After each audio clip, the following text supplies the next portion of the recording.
What does he give you that Walter was not giving you, Walter Lewis? Well, he gives a little more experience in the quarterback position, someone who can pick up those secondary receivers just a little quicker. And we're throwing a few more three-step drop passes and getting rid of the football, not taking quite so many sacks. Now, you've been known to try a gadget here or there. Last week you started both quarterbacks. Will we see Walter Lewis play today? Well, we have the gadget play in, but we're not going to start the game. We want them to think. Today we're starting with a power play. That'll be the unusual for me. All right, Pepper. Good luck. Happy Mother's Day, Mom, in Atlanta, Georgia. I love you. There you go. Good luck. Thanks for stopping by. Hey, Dave. Thank you, Timmy, and we are ready to go with Houston receiving the football. This man, Don Veselu, will be kicking off. He kicked off for Pepper at Georgia Tech, kicked off with the Miami Dolphins some. The reason he's out there today instead of Duncan is simply because Pepper wanted an extra tackler on the field. And why would he want that? Because of the speed of the returners for Houston. Verdun. And Verdun has the ball, and Verdun is caught and slammed down. And you don't think they're not pumped up? Ricky Porter, running back, coming down the field, jumped all over him. Verdun was averaging just under 30 yards per return, and that time he only got 9. So they dared to kick it right to him and then nailed him inside the 20. And Jim Kelly comes trotting out on the field to start the run and shoot with Todd Fowler lined up behind him. Richard Johnson, Clarence Verdun of the split backs with McNeil and Scott McGee, the wide receivers. And the football is precisely on the 14-yard line. Taylor, Boucher, Kidd, Roberson, and Ream, the offensive front for the Houston Gamblers. It is Sam Harrell who opens the ball game, not Todd Fowler. And they'll throw it. Kelly hit just as he delivers, and it is intercepted at the 25-yard line. Mossy Cave, number 3, came whistling across and picked off the football, and the Showboats are knocking on the door as they intercept Kelly's first pass. The first play of the ball game, chalk one up for the defensive line and for the secondary. Mossy Cave picking that one off. First round draft choice also in the National Football League out of Texas. Mossy Cave just stepped right in front of this Kelly pass. You see he's got the angle. The ball's thrown well. The receiver, number 88, McGee, just couldn't come back and make a play for the ball. And so Mike Kelly now goes to the quarterback position as they line up with Harry Sidney and Tim Spencer in the I formation. First down on the 25, and it's a broken play as Mike Kelly has to keep the ball, and he dives ahead to about the 22-yard line. He was turning to give the ball to somebody, but there was nobody to give it to. And the offensive alignment goes this way for the Memphis Showboats. Sidney and Spencer, Greg Moser, who was with Houston previously but ran out of numbers over there, Derek Crawford, who is a flyer, and Gary Shirk, the tight end. Sharp, McGriff, Reuben Smith, and Huffman, the big guys up front. It is second down and 7 Memphis from the Houston 22.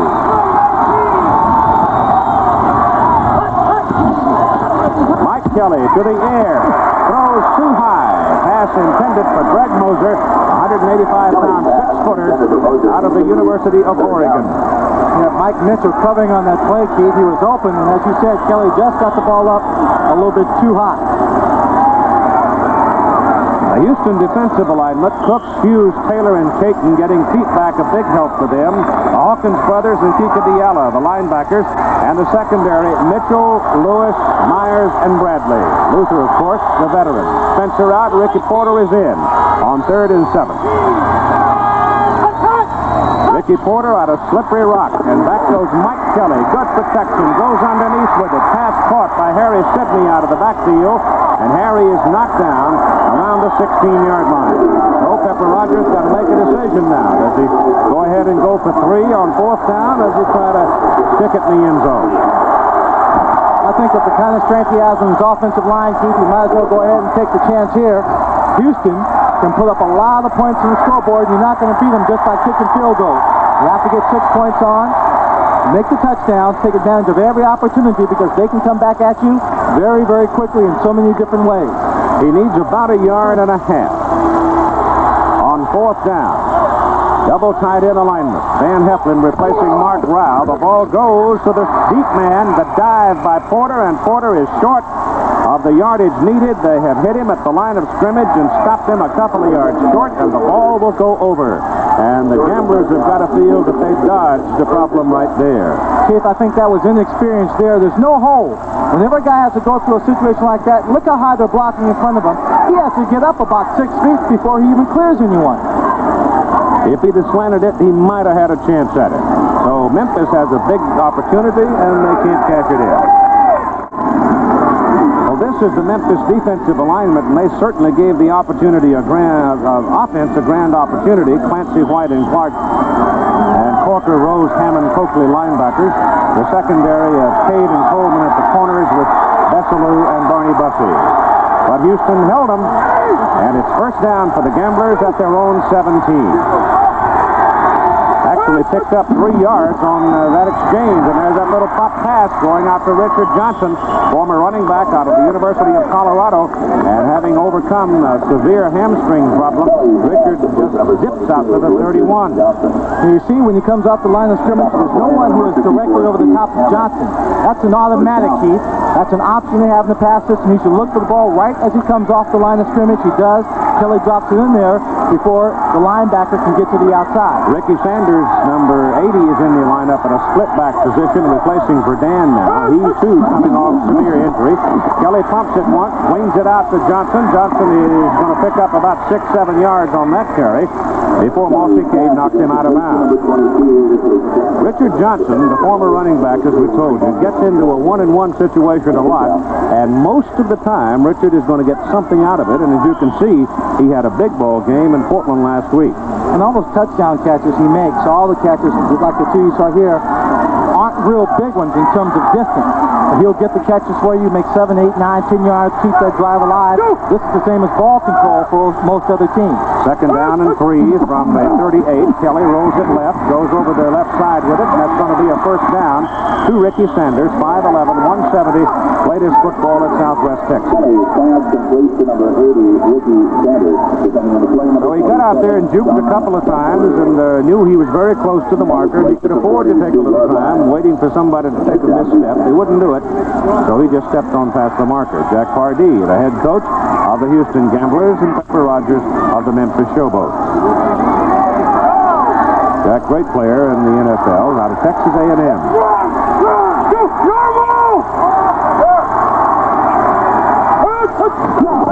Kelly again, very quick. Sanders a little bit high to Ricky, and he couldn't pull it down, get it under control. He had flooded that zone, and he chose the inside man, and the ball was just a little high to him.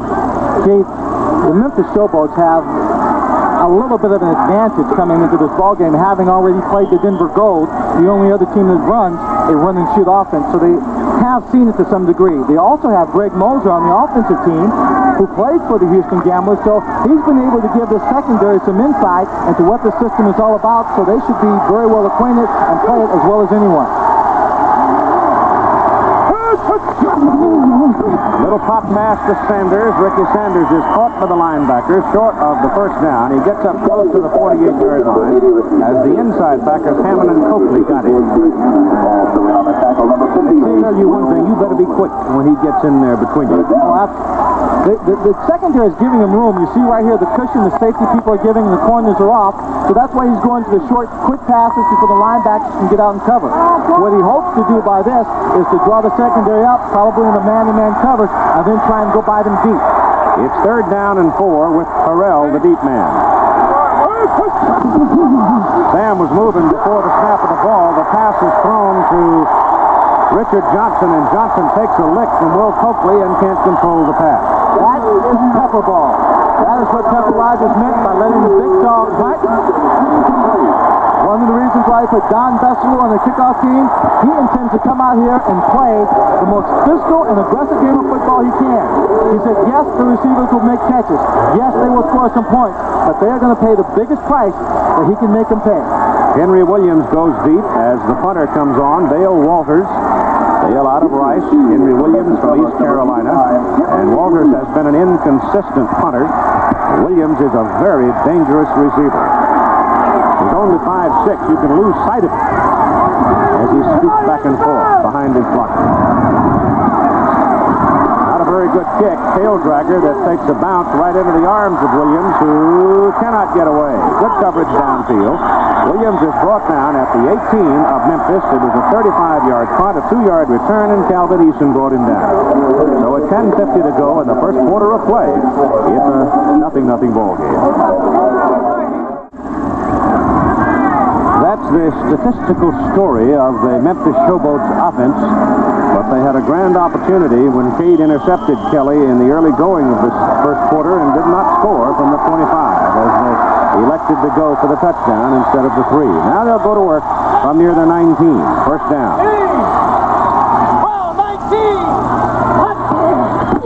Mike Kelly will go to the air early here to Moser, and Moser gets just past the marker and out of bounds around the 31 for a first down in front of Mike Mitchell. Let's join Tim Brandt now in a very warm Liberty Bowl and talk with Will Coakley. Keith, I know Swanee cringes every time he sees a receiver get a lick like that, but Will, that's one whale of a hit, and it really seemed to fire the entire team up. Well, I'll tell you, it was third down about 5, and we knew that they might be coming out and trying to hit that short man. That's exactly what they did. They tried to hit him real quick, and we're just over there to make the hit. All right, Will. Keith? Thank you, Tim. It's first down for the Showboats at their 31. Houston's caught in the neutral zone. The flag thrown on it. Kelly with a free play here. Running now. And he has to pull it down and runs out of bounds to protect his body because when that flag went up, it looked like some of the receivers kind of gave up on the pattern. I think so. Also, it looked like, I don't know whether it was the right guard, Ken Smith, or right tackle, David Huffman, looked like they may have also flinched. And if the man's in the neutral zone, okay, they call it on the defense. Probably drawing the movement on the offense. That's a 5-yard penalty, which brings a threat from Jack Hardy. No score here in the first quarter. Ball comes out to the 37. That's the 72nd Houston penalty of the season. So they've been flagged a lot. Trying to anticipate.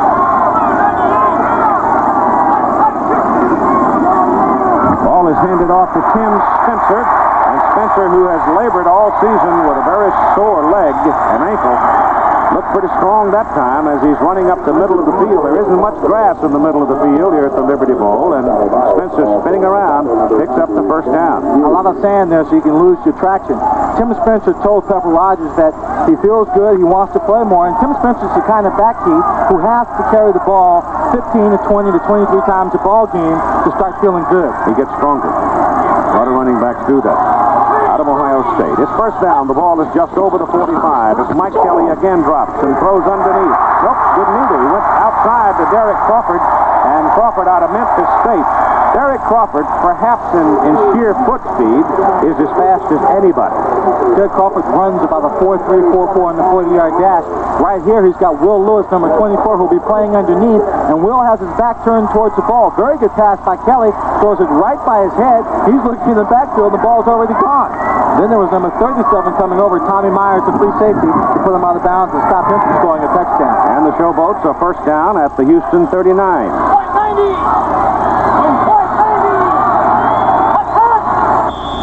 Well, this time the right guard of the Memphis offense, Ken Smith, a little jump before the snap, so they lose the 5 and then take them back to the 44. Take a look here. He just got off a little bit early on the snap count. Leaning forward. Ken Smith, 275. The other guard on the left side is number 68, an old friend of mine, Tyrone McGriff. I promised everyone I wouldn't tell Tyrone got up to 325 pounds during the offseason, but he's down considerably now. I think to about 290.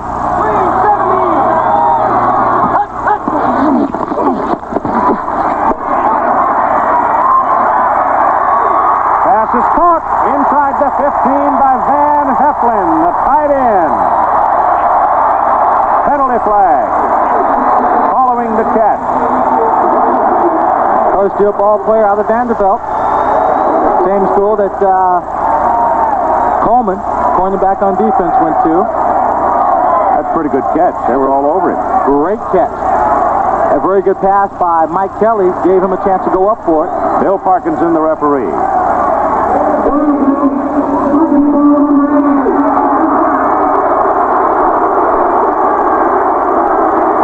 was that call, Keith? I couldn't quite understand what he said. It's against Heflin. We'll take another look at it, see if we can spot it. Kelly rolling out. You see, he gives him a little confidence. That's his first catch of the season. He goes up and really takes it. I can't see where the penalty is. I couldn't hear it. And the echoes here in the stadium, and I didn't have his mic hot into our lines. I don't know what he said. Yeah, I'm wondering, Keith, if he didn't inadvertently just point in the wrong direction. Spiking the ball. Spiking the ball, okay. Okay. Carried away with his first catch, and it cost him 5. The ball comes back to about the 17 as Kelly steps up to throw, and is caught. And they call him in the grasp as fighting his way in is Pete Caton for his first tackle of the ball game.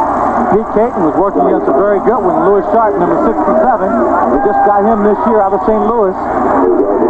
Pete Caton had a herniated disc and had it operated on. They removed it. Took quite a long time to recuperate, and of course you want to take your time with this. We're going back to play here. That's Van Heflin, number 88, in the spike.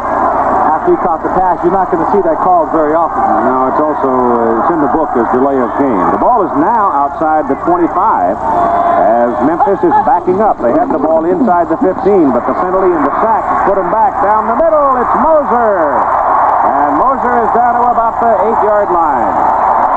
Kelly with some zip on the ball took it right down the middle to Greg Moser between Bradley and Mitchell.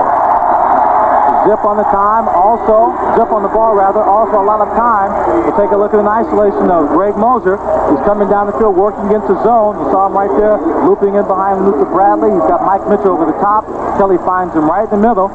He knows there are lots of people around, so as soon as he caught that ball, he kept it in his stomach. He protected it so it wouldn't pop out. Measuring for the first down. Greg Moser is not the fastest receiver, Keith. He only runs about a 4.6, but he runs a good, quick 4.6. Just short. Kelly now, 5 out of 6 for 83 yards for the Showboats. He's hit 5 in a row, and they're about a foot short of a first and goal. The nose of the ball just touching the Houston 7-yard line. 7:35 to go in the first quarter.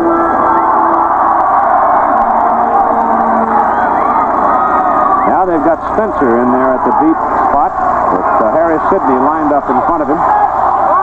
Both tough runners. Give it to Spencer, and he's got the first down as he slants it right and goes inside the 5. It'll be first and goal for the Memphis Showboats. They're playing excellent football. Most of the players have told me that this was the best week of practice they've had all season long. Everybody very confident up, ready to play this football game. They're somewhat embarrassed on the last time they had played Houston when they really had their shorts handed to them in that ball game. 37-3. Ooh. Well, their big win of the season may have come against the Birmingham Stallions here a week ago Friday night. They popped them 38-24, and it wasn't really that close. Birmingham has the #1 defense in the USFL. Kelly rolls it left. Got a man in front of him. He'll keep it and score.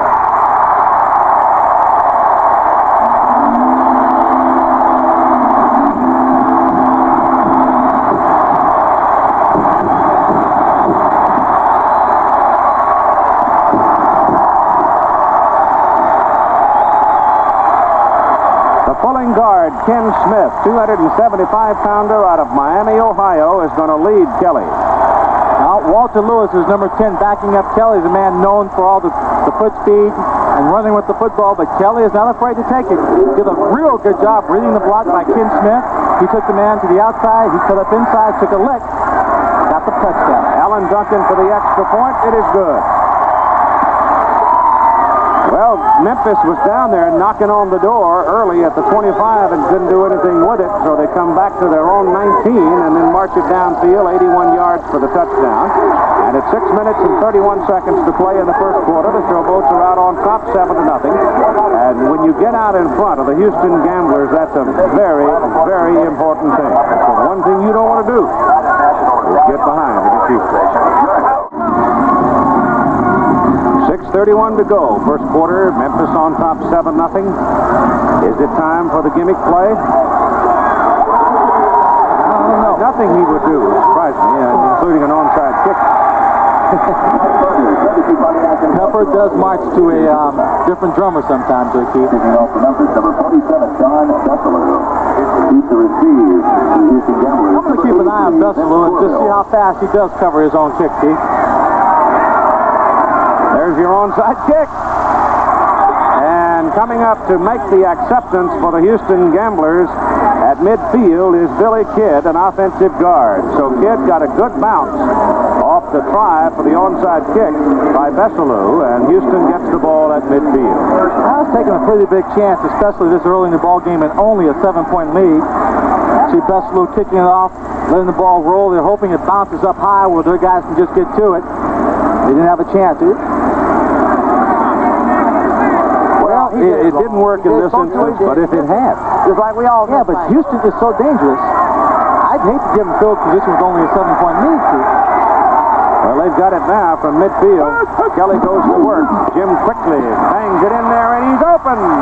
It's Richard Johnson, and he's down to the 35-yard line. Now they'll mark him 36-yard line. 14-yard pickup on the play, and he was just a breath away from really going all the way. Carlton Rose, an outside linebacker, is the man that makes the tackle for Memphis. And they are so quick, Keith.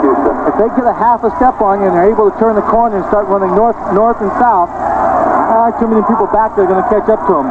Mossy K to have to just fly around that field from near the corner. He's the kind of guy on the secondary with that kind of foot speed to keep up. We had him covered. All we had to do was just hit any kind of kick. From the 36, first down. Ball juggled by Ricky Sanders, but he holds on, and it's a short game. And there was, at that time, very good coverage. Arnie Bussey was up there, but didn't get a chance to lay a lick on him. That'll cost him 15 push-ups, Keith. Receiver Coach Ford says anytime his receivers juggle a ball, have to bounce it around and catch it, got to pay by doing 15 push-ups as soon as they get back to Houston.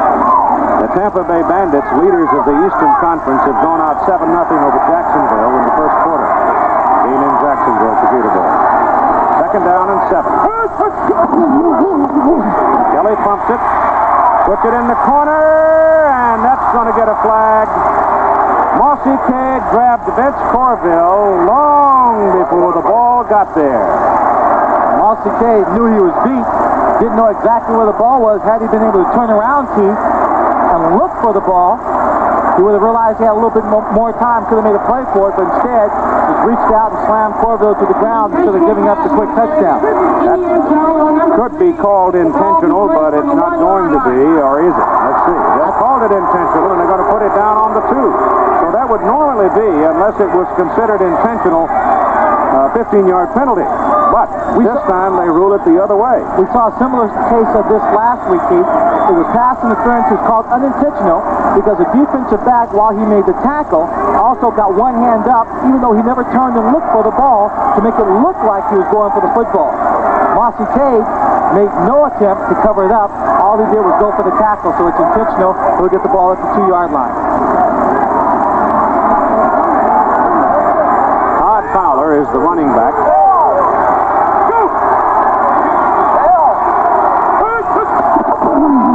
Kelly throws in the end zone and it's batted down and almost intercepted. He's lucky to get that one back. Arnie Bussey, I think it was, flashing across the middle. 200-pounder out of South Carolina State. We'll take a look at it on the replay. You know Houston's going to throw the football, even in short yardage. But right there, Arnie Bussey wishes he had picked that one off.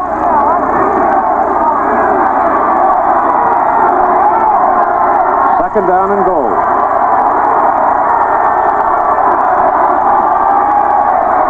Kelly's hit, fumble, and Memphis may have the ball. They do have the ball. Carlton Rose came blasting through along with Calvin Clark. And the Showboats have turned away the Houston Gamblers after the Gamblers had it first and goal inside the 2. Calvin Clark, with an escort of defensive personnel, ran the length of the field, felt he was not touched, but the officials marked him down back at the 10-yard line. So again, the defense comes up with a great play. The defensive line, the pressure on Kelly, hit on the blind side right there by Rose, and he loses the football.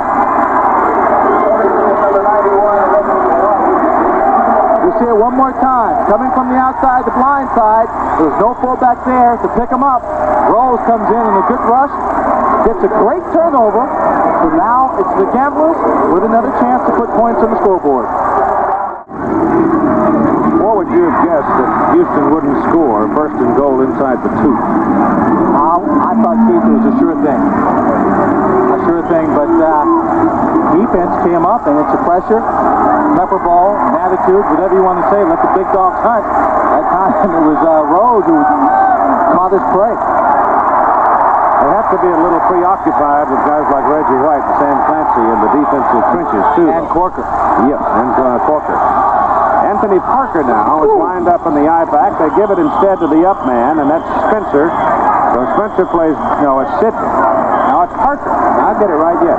Parker plays in the up position instead of Sidney, so they alternated that position. Memphis now is flagged for a motion penalty. Spencer would be the deep man. Parker is a 205-pounder, and he, too, played at Memphis State, so he's playing in front of the home folks. Coming into this ball game in the area of takeaway giveaways, Keith, Houston led just by 1 over Memphis. They had a +4, and Memphis had a +3. Well, with those two interceptions, the interception and the fumble, that puts Memphis up at a +5 and drops Houston down to a +2. And it's quickly becoming the story here in the first half. And it's 1st and 15. The ball is back at the 5. Kelly hands the ball to Tim Spencer. And the former Buckeye is up to about the 8. So it'll be 2nd down and 12. They don't play many day games here in Memphis. They don't have any more the rest of this season. And they don't play many Sundays either. But there's a good reason for it, because it's hot in the daytime here from now on. Hot, sticky, and wet. Humidity is high. That keeps Tennessee green. Better under the shade tree and out here bumping helmets. Mike Kelly on 2nd down. Plants at the goal line, throws underneath. Pass caught by Anthony Parker. And Parker's thrown out around the 10. And I mean the 15. So now the original possession was at the 10, so they've still got to get the ball just over the 20 in order to get the first down. The third quarterback for the Showboats team, Gary Huff, played in Chicago when Jack Pardee was there. And looking at the Houston defense, he said it's the same as the defense they played in Chicago. So he has a very good feel for this defense. I think was able to communicate that knowledge to the offensive team. That's Lewis Sharp there. He's got a microphone in his helmet for this ball game. They put in 3 wide receivers, spin around and hand the ball to Anthony Parker, and Parker can't even begin to get started as the middle of the defensive front was there to get him quickly, and it brings up 4th down and the punting situation for Memphis as Bob Grupp comes trotting in, and Gerald McNeil, whose double poison on the punt return, goes deep for the Gamblers. Early in the season, it was about the same spot on the football field down in Tampa. He ran one back for a touchdown. Bob's got to get a good high punt, let his people get down to cover. Grupp is averaging right at 41, and he's capable of good hang time. Pressure on him. Not a particularly good kick, but it should take a Memphis roll, and it does, and rolls inside the 40 and on down to the 35. So he gets more out of it, really, than one might have thought. A 52-yard punt, but there was tremendous pressure as he came back. Watch how close he comes to being blocked. Guy in the air right there. If he left his leg out there a little bit, Keith, might have gotten hit. And a flag and retained possession of the ball, but there was a flag thrown on the field. The flag was up beyond the line of scrimmage, thrown by a linesman. So it probably means somebody got off the mark too soon. Grupp's going to have to do it again. It did not involve the kicker. I don't see how anybody could have gotten off the line too soon on that one, because he had to get it up awfully quick. That's right. God almighty damn. I know how you feel, Pepper. Ain't no fun having to kick it all over again when the first one was pretty darn good. 52-yarders don't come that often. Get this man down too soon. Bob Rupp also has to be a little bit concerned about the kind of pressure he received in the last punt. Let's see if he gets it off a little bit faster, gets it up a little bit higher. That last one was only in the air about 2 seconds. He has no pressure this time as Houston fields back for a return. McNeil's got to let it bounce. It's short, takes it at midfield. Got a block on the corner. And down he goes at the 32. It was a saving tackle by Harry Sidney. It was a good punt of 48 yards, but the negative side for Memphis was that McNeil got a block to get him around the corner and returned it 25 yards. Watch this block right here now. Great block right there, just coming back. That's what the people on the special teams look for, those little pillback blocks. The guy doesn't see you coming.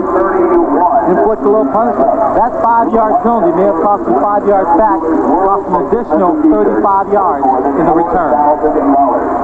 We know the quality of the facility is outstanding, so who knows? And that little motion along the line gets flagged before they can get the play off. We've got 1 minute and 12 to play in the first quarter. Memphis sort of teetering on the brink right now because they've had an early opportunity to get it in, didn't, finally came back with an 81-yard march and did take the 7-0 lead, and then they finally get a breakout here with a long 52-yard punt, and they make a mistake getting a man downfield too soon, and now they've just been flagged again. So they've been hit with 6 flags for 57 yards here in the first quarter. Got off to a great start. Ball is on the 21. It's first down and 5 for Houston.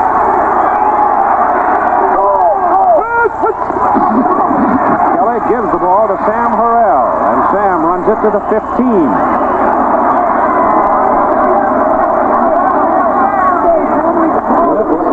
Playing their basic defensive linemen, 3 down linemen, 4 linebackers, and all they're saying is, we're going to give you the same kind of defensive front that you'd see if we were playing against New Jersey and Herschel Walker.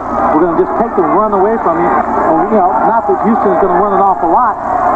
It says we're just going to definitely take it away from you and come after you. That was their first running play of the game. It resulted in 7 yards and a first down. That's the 15. Kelly back, gets it off quickly, throws it a little bit behind Clarence Verdun.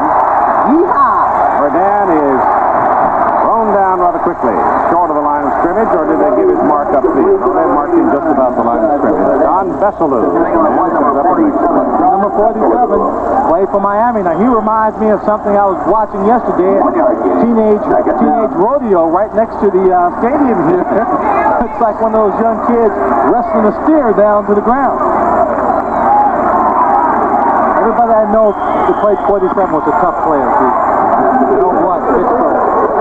First quarter's over. And after one period of play at the Liberty Bowl in Memphis, the Showboats, the home team, have a 7-0 lead over the Houston Gamblers. The other key games of the Eastern Conference today, Tampa Bay, the leaders, leading Jacksonville 7-0 in the second quarter of play. And Baltimore, New Jersey is scoreless. Game being played at Giant Stadium in the Meadowlands. The ball is marked just inside the 15.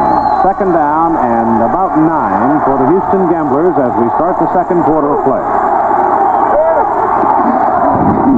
Jim Kelly hit as he started his motion downfield. That's got to be an incomplete forward pass. Parkinson signaling it was. Arm was moving forward. They got pressure from the backside from number 90, Sam Clancy. Came charging in. He'll be coming in from the left of your picture right here. Kelly with his back to him. He'll get picked up by someone here. I think it was Scott Boucher who picked him up right here, but he's able to just get his hands on the body. Sam Clancy was at Pittsburgh and gave up his senior. He quit playing football his senior year and concentrated on basketball, and then was with the Pittsburgh Maulers a year ago. Had a hamstring problem that's been bothering him for 2 years. Third down for the Gamblers. Kelly's pass into the corner, incomplete, intended for Johnson. Besselou broke it up.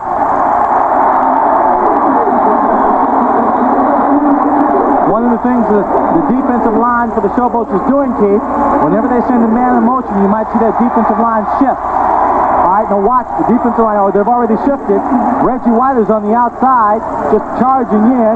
He takes out Kyle Fowler, number 46. But watch the defensive play here by Bessalou, just taking the angle away, coming across. Good experienced play, being in the right position, if not that close. Tony Fritsch is on the ball game now. 93% on his field goal tries this year. This is from 32 yards. That marvelous physical specimen from Austria. Restaurateur and raconteur. Hits it good. So the Gamblers get on the board as Tony Fritsch knocks one through from 32 yards out at 14:43 to go in the first half. I guess the best thing to be said here, Lynn Swan, is the fact that the 2 turnovers by Houston really didn't hurt him, didn't damage him. No, because the Showboats couldn't convert it into any kind of points at all. So, they have an advantage with the yards and possession. Walters kicks it off and gets a lot of foot into it for Henry Williams, a yard deep in the end zone. Good hole up the middle for Henry, and he fumbles the football, and it's picked up by Dale Walters, the kicker. Bounced right into his arm. And it's a turnover in favor of the Houston Gamblers. That's a real big break for them. Things starting to even up a little bit. Take a look at Henry Williams. He takes this. He's got to make a decision. He's got plenty of room, so you can't force the decision to come out. But the hole opens up too soon. The hole opens up big. Now it's closing up down the field. As he comes charging in, someone must have got a helmet or a hand on that ball and just popped away from him. He had no chance to recover it. Like a long rebound on the basketball rim. So a 7-3 ball game, Memphis. And here's Houston. Cooking again on the Showboats 33. First down.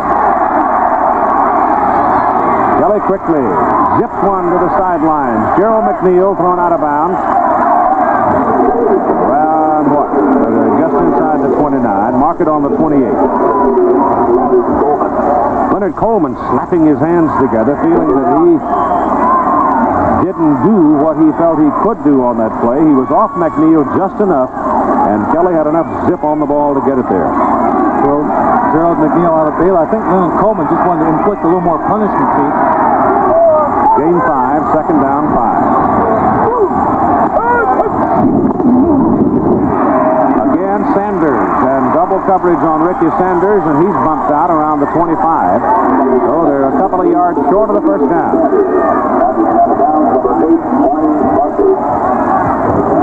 We're quickly seeing that Houston has to stay with that very short and very fast passing game, Keith, because Kelly is not getting the time to go deep. What they're going to try and do is hope that once they complete a short pass, those receivers can turn upfield and turn the short catch into a long game. Trying to get the lead in the ball game. Memphis leading now 7-3. Second quarter. Kelly again, quickly, boom, no good. Intended for Corville. He threw the ball in front of Cade, but actually the ball was not catchable for Corville. The young Lions on the corner are hungry. Tony's back with his kicking tee as the third down play here misses. You see the ball right there being thrown, but Mossy Cade never did back up, Keith. He anticipated the short pass pattern. He had a deep drop. He just took one step back to plant himself and then came charging forward to break on the ball. Just a few moments ago, Tony Fritsch hit one from 32. Now he's going from 43. And between the 40 and 50, Tony is 4 out of 4 this year. The holder is Tommy Myers. Carl Allen does the snapping.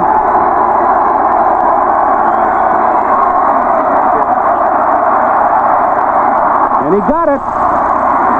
I mean, it was by a whimper. There wasn't a whole lot of air left in the ball when it went over the crossbar, but Tony's done it successively here in the second quarter, and it's now a 7-6 ball game.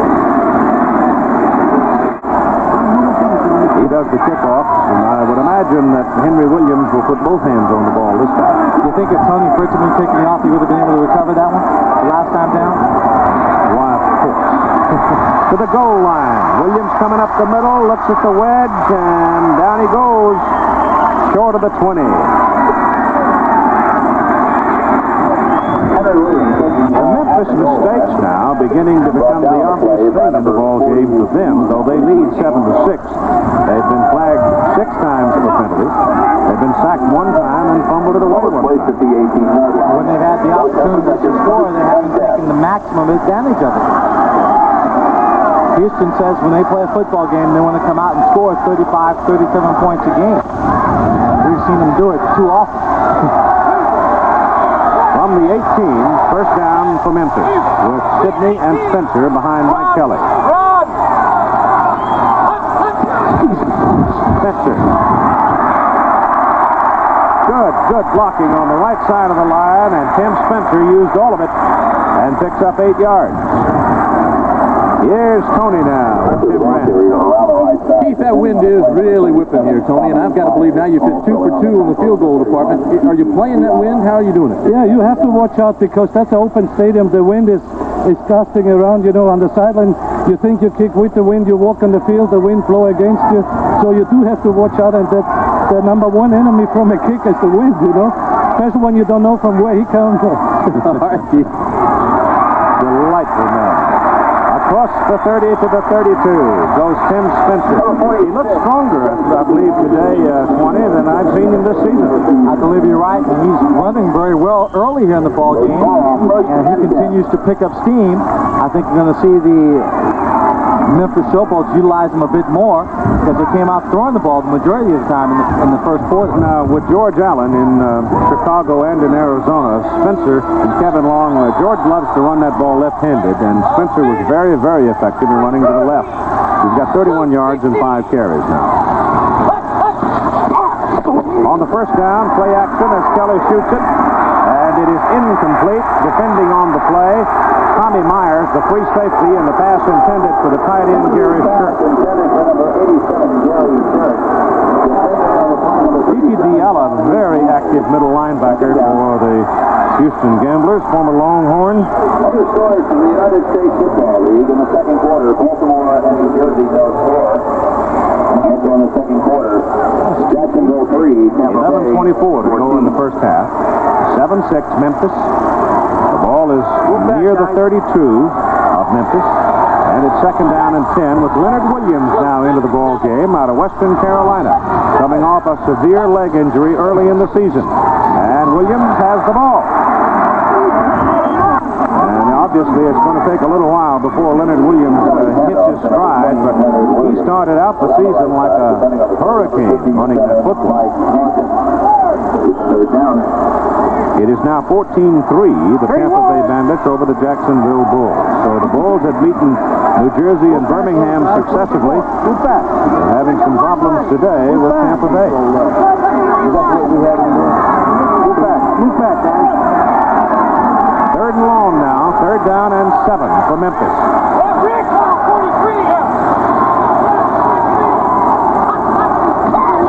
Back goes Kelly. Oh boy, is that complete? Yep. I don't know how in the world Greg Moser caught it, but because I thought Mike Mitchell was going to have it and headed the other direction with it. But he went apparently right through Mitchell's arms, and Moser grabbed it and hung on.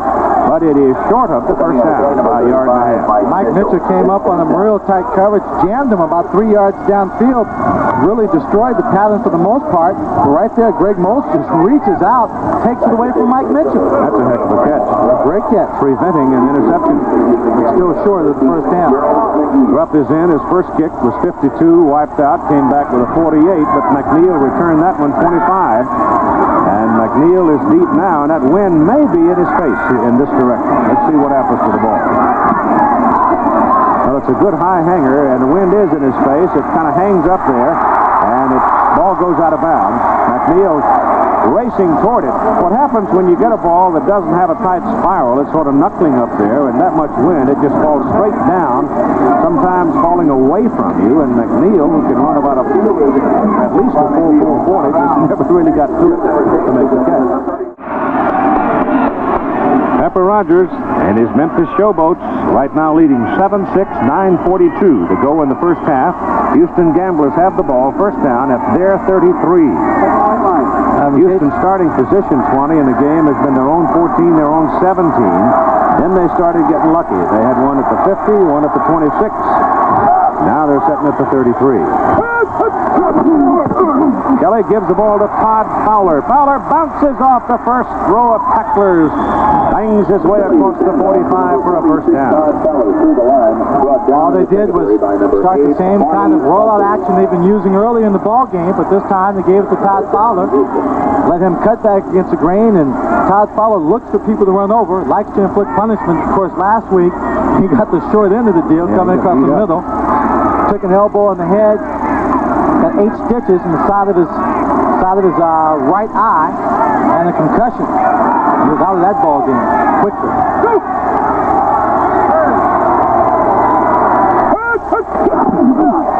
Hot play. Works too. Richard Johnson goes for another Houston first down as he gets it to the 43 of Memphis. That is so quick. You just can't do anything about it. Yeah, so quick it almost got Will Corkley and Don Veselu in a little trouble. They both tried to hit him. They missed him. They almost hit each other.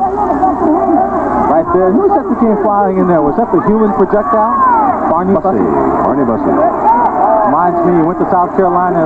Reminds me a lot of Donnie Shell, who also came from South Carolina State. And he's just a mean hitter.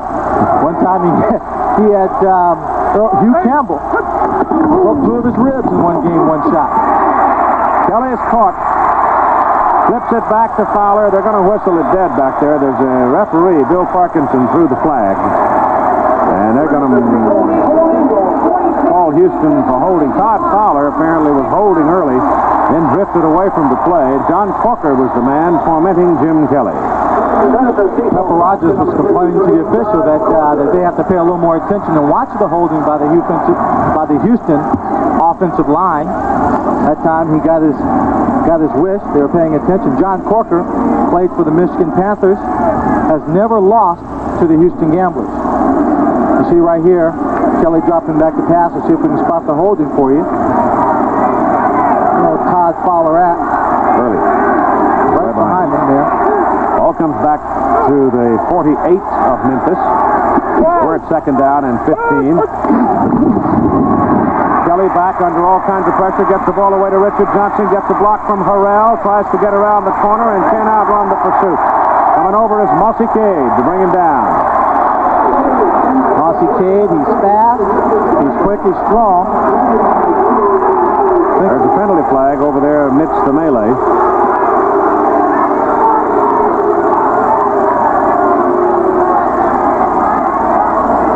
The way Cade is standing, he doesn't like what he's hearing.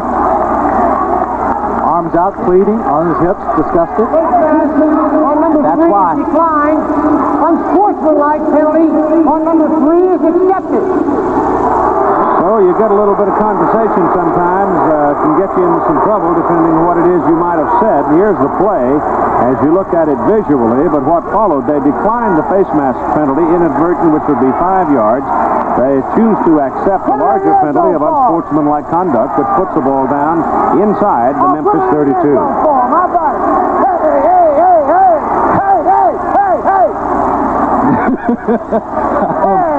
don't know all those gestures mean, except he's not too happy with the call. Keith, I couldn't see the face mask call. I didn't see it either. Johnson, he may have had his back to us, and maybe he just reached over and brushed along the side of it, but it didn't look like his head bobbed at all from grabbing the face mask. Pepper's hot. Kelly gives the ball to Harrell, and Sam breaks it pretty well. He's close to a first down, maybe a yard short, just inside the 24. Veselu and Calvin Clark bring him down. Reggie White haven't called his name yet today. They've been handling the big nose tackle pretty well. Reggie was a defensive end when he played for the University of Tennessee. He likes playing on the outside as opposed to playing on the inside. Takes advantage of his quickness. He's up just 285 pounds, added on a few pounds, got married about 4 months ago, and so it's that good home cooking, Keith. They put it on the 24. It's 2 yards short of the first down. Second down.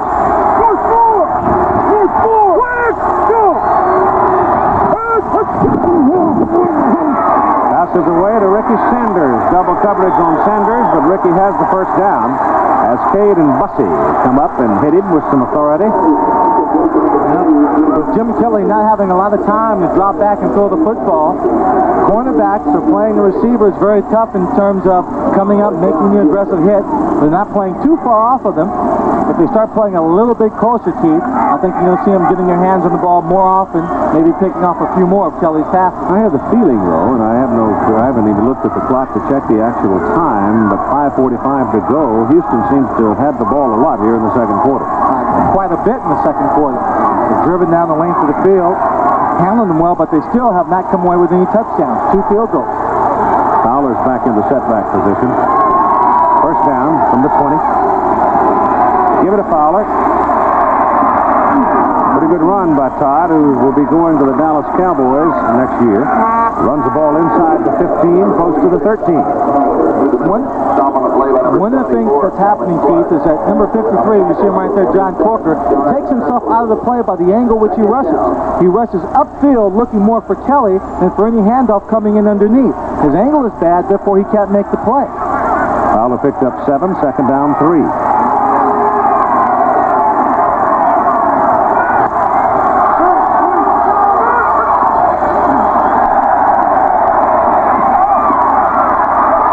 Incomplete. In and out of the arms of Richard Johnson. Mossy Cade, the man that broke it apart. Looked like number 90, Sam Clancy, may have been. I thought someone was underneath Keith. Looked like he might have jumped up in the air and tipped it before he got back into the secondary. And maybe that was just Mossy Cade I saw there. Kelly is now 12 out of 20. 74 yards, has been intercepted 1 time. He's looking at third down and 3 now. Ball just short of the Memphis 13. I'll tell you, the defense for the Memphis Showboats, Keith, is playing a very good football game so far in the first half. They're holding to only 6 points, 2 field goals, creating turnovers when they're under pressure. Let's see what happens here.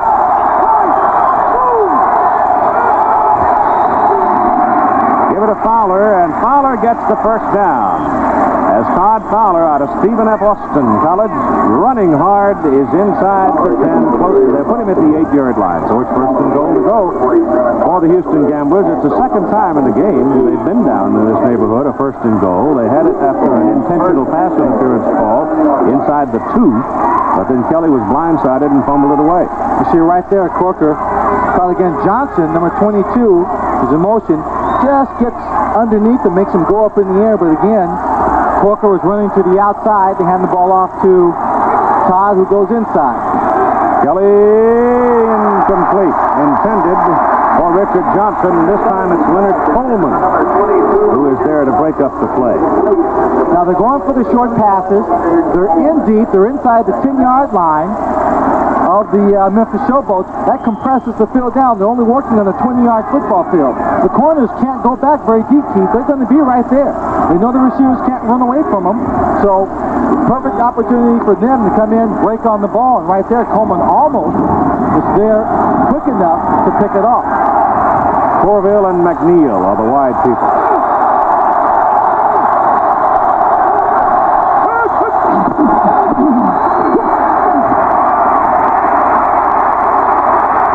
Shoots it in the end zone, incomplete, intended for McNeil, and a penalty flag again out of the referee's pocket, and almost inevitably that's holding. I think he was looking at number 60, Scott Boucher. Exactly what it is, offensive holding. Gerald McNeil, number 13, you saw him for a brief moment there, a little upset. Why? Because when Kelly was scrambling around looking for a receiver, somebody came over and hit Gerald McNeil, took him right down to the turf when he was well beyond the 5-yard chucking zone. Ball was not in the air, however. Defensive back didn't get caught, so Gerald just chalked it up.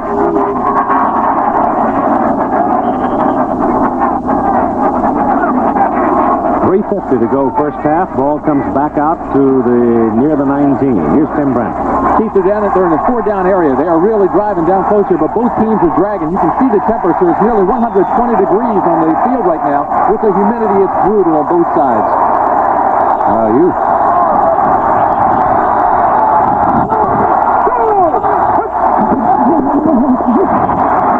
Kelly dumps it off to Harrell. Harrell is hit before he can turn it upfield by Steve Hammond, and the former Demon Deacon takes him down.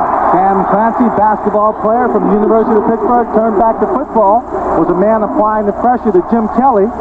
They had a screen they were trying to set up, but unfortunately for the Gamblers, one man from the defense was applying the pressure. Everybody else was back waiting to see where he was going to throw the ball, and they knew it was going to be a short pass.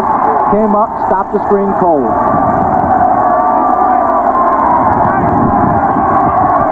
Happy Mother's Day, Mrs. Swan. Mama, I hope you're watching. From the 20 now. Third down and goal. Remember, they were penalized from the 9. Kelly this time has protection, now runs out of time and throws it out of bounds. He had Vince Corville hovering in the corner of the end zone, but that ball was almost in the seats. So once again, the Memphis Showboat defense does the job. Certainly do. Under pressure, Houston Gamblers are usually very, very tough when they're in close to the end zone. And been stopped 3 times this ball game.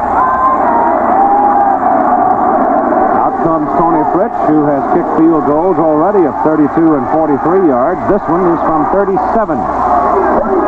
It will, if it's good, give Houston the lead.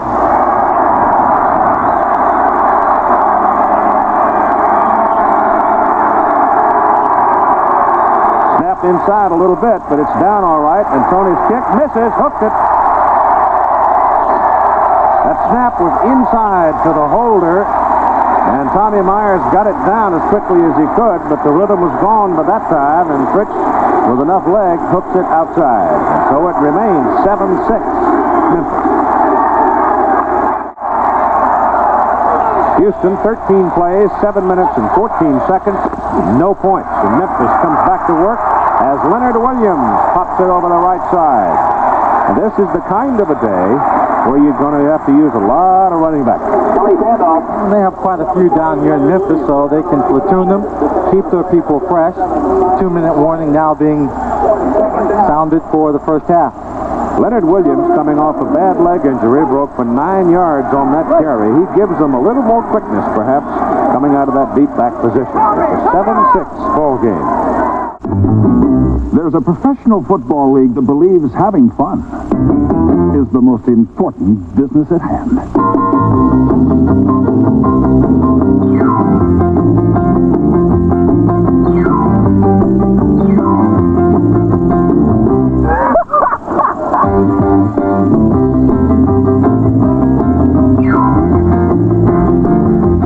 The USFL, where football is still a game.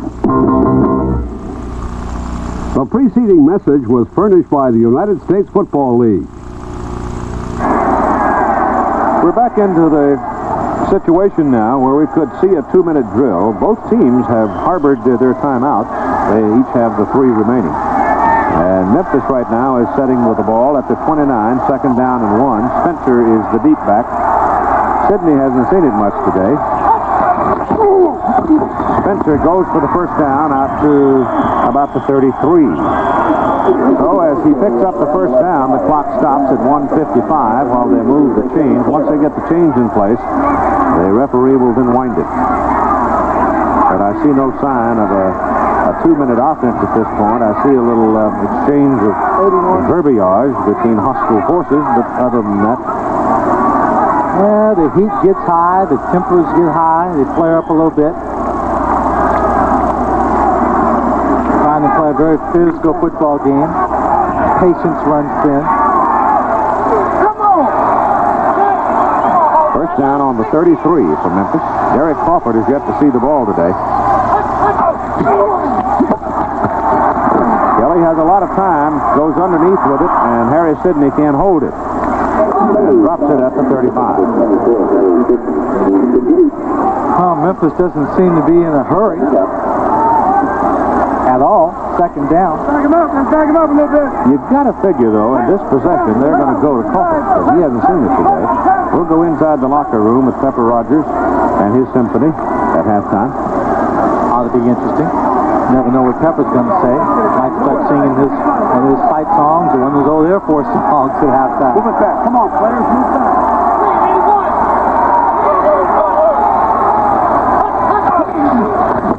Second and 10, Kelly runs out of time, and he is brought down by Pete Caton as he runs it up across the 35. The clock is rolling along at 1:20.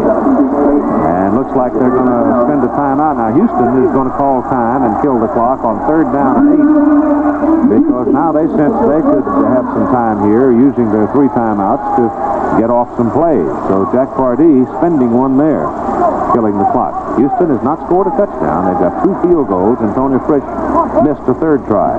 Well, Grupp has not punted the ball very well this afternoon. When he did, it was only because it bounced and rolled along to pick up the yardage, and Gerald McNeil back there to return. If he gets his hands on the football, he might be able to give them an excellent field position on one Let's get play. back into the regular process. Pepper talking to his offensive people. Well, if you can judge the flag at all, and if in fact it has any meaning on the wind direction. Whipping around now, but I believe the impact of the wind on the punt going left to right would be to shorten it. Is more next to you? But the way he's putting the ball, I have him angle it, Keith, to a sideline, because I just wouldn't want Gerald McNeil to get his hands on it. Nope.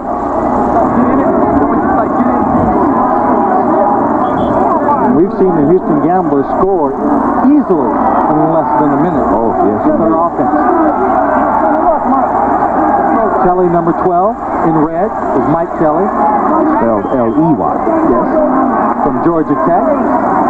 And the other Kelly, Jim Kelly, the white jersey, number 12, from Miami. Seems like there's an awful lot of quarterbacks that love the number 12. Namath, Staubach, 3rd and 8. Bradshaw. Doesn't work. Tried to dump it off to Anthony Parker as Houston was able to generate a goodly amount of pressure on him, Van Hughes in particular. And so here's Grupp now with his challenge. Let's back it up. Now, Mr. Grupp, your team could use one of those punts about 70 yards downfield and about 6 seconds in the air and dies when it hits the ground.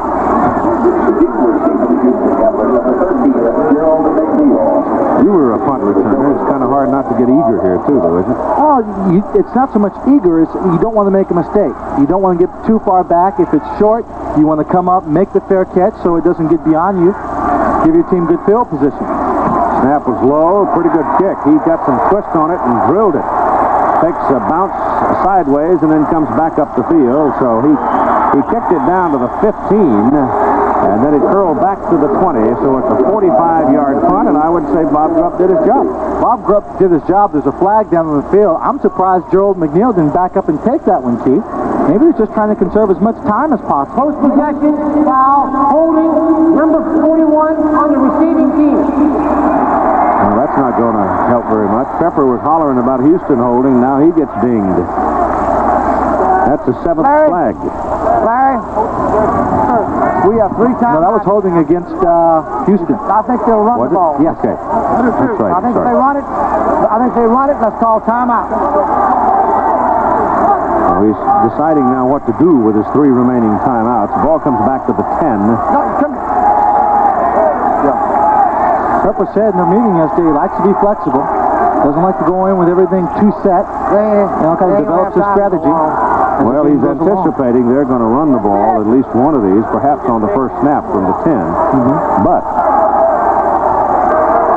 the big Irishman might take a deep drop this time and let it go.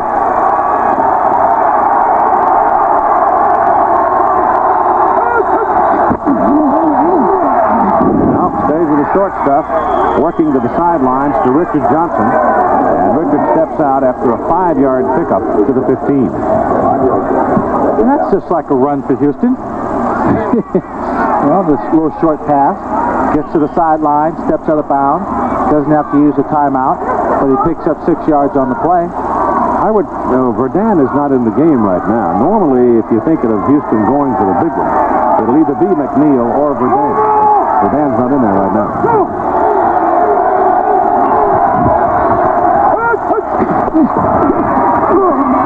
Staying with the short game, that pass is too low. Ricky Sanders coming out, and Ricky had some room. They'd given him some cushion. He would easily have picked up the first down, but the ball was underthrown. 56 seconds now, first half. 7-6 Memphis. I'm surprised at the low score. Memphis defense has really been tough.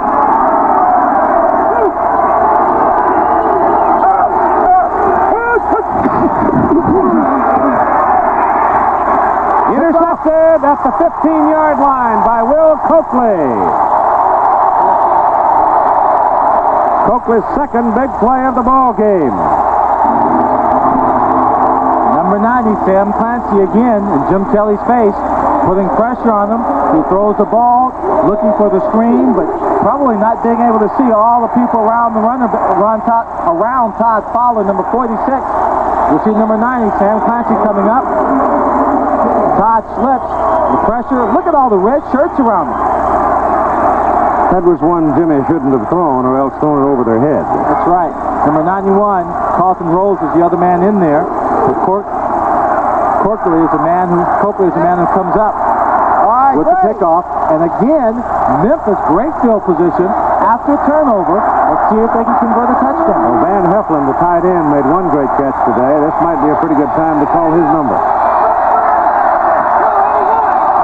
50 seconds.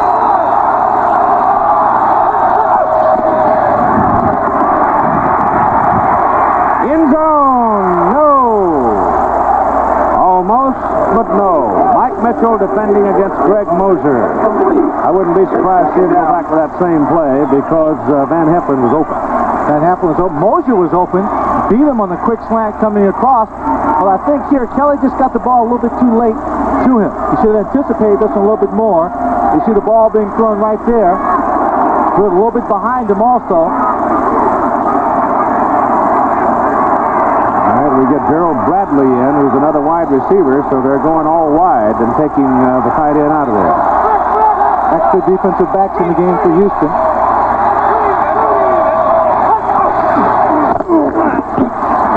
Kelly's pass to the end zone corner, no. Intended for number 80, Gerald Bradley, out of Weber State. And a penalty flag is thrown at the 3. Let's see about that one. Pass interference territory. Number 39. I'm going to run the ball. Come here, sir. Sir, I want you run. Well, Memphis is living in luck right now, aren't they? Yep. Dennis Devon is the man that they call the holding on. They say I was not holding.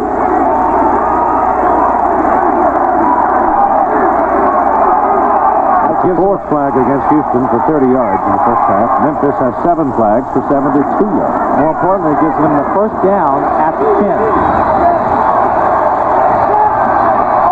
40 seconds to play. Run it with Spencer to the 5. Now they can spend the time out here and talk about things. And they'll have 2 left with 35 seconds to go in the first half. Memphis leading 7-6.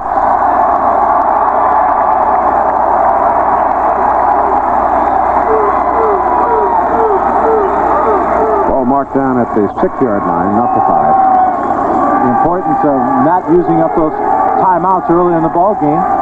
Pepper can use them here, give his team a little break. They can afford to run the ball, stop the clock if they don't pick up a first down, or if they don't score the touchdown. A 14-6 halftime score for Memphis would be an impressive. Impressive? Yes, in as much as the Gamblers have had field position. They've been in position to score touchdowns, and the defense has shut them down. Not that impressive when you consider what they should have had based on the turnovers they had earlier in the ball game. And a 14-6 ball game with a whole second half to play against the Houston Gamblers ain't a lot to sit back on your heels and be happy about. Jim Kelly having one of the rough halves of the year. He's had only 3 completions so far over 7 yards. Jim, we came out to practice yesterday when he was warming up. I yelled at him, wanted to talk to him. Jim didn't want to talk to him yesterday. He said I'm bad luck.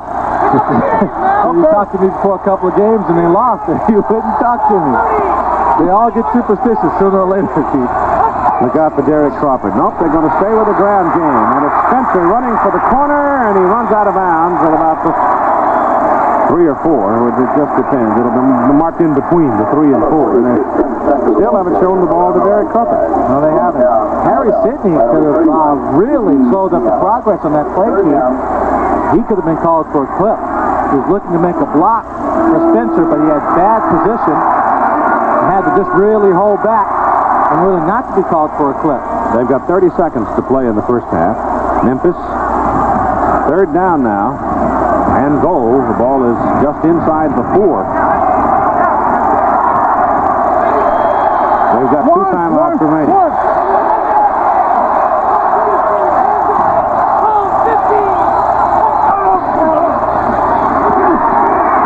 Mike Kelly going for it. Touchdown.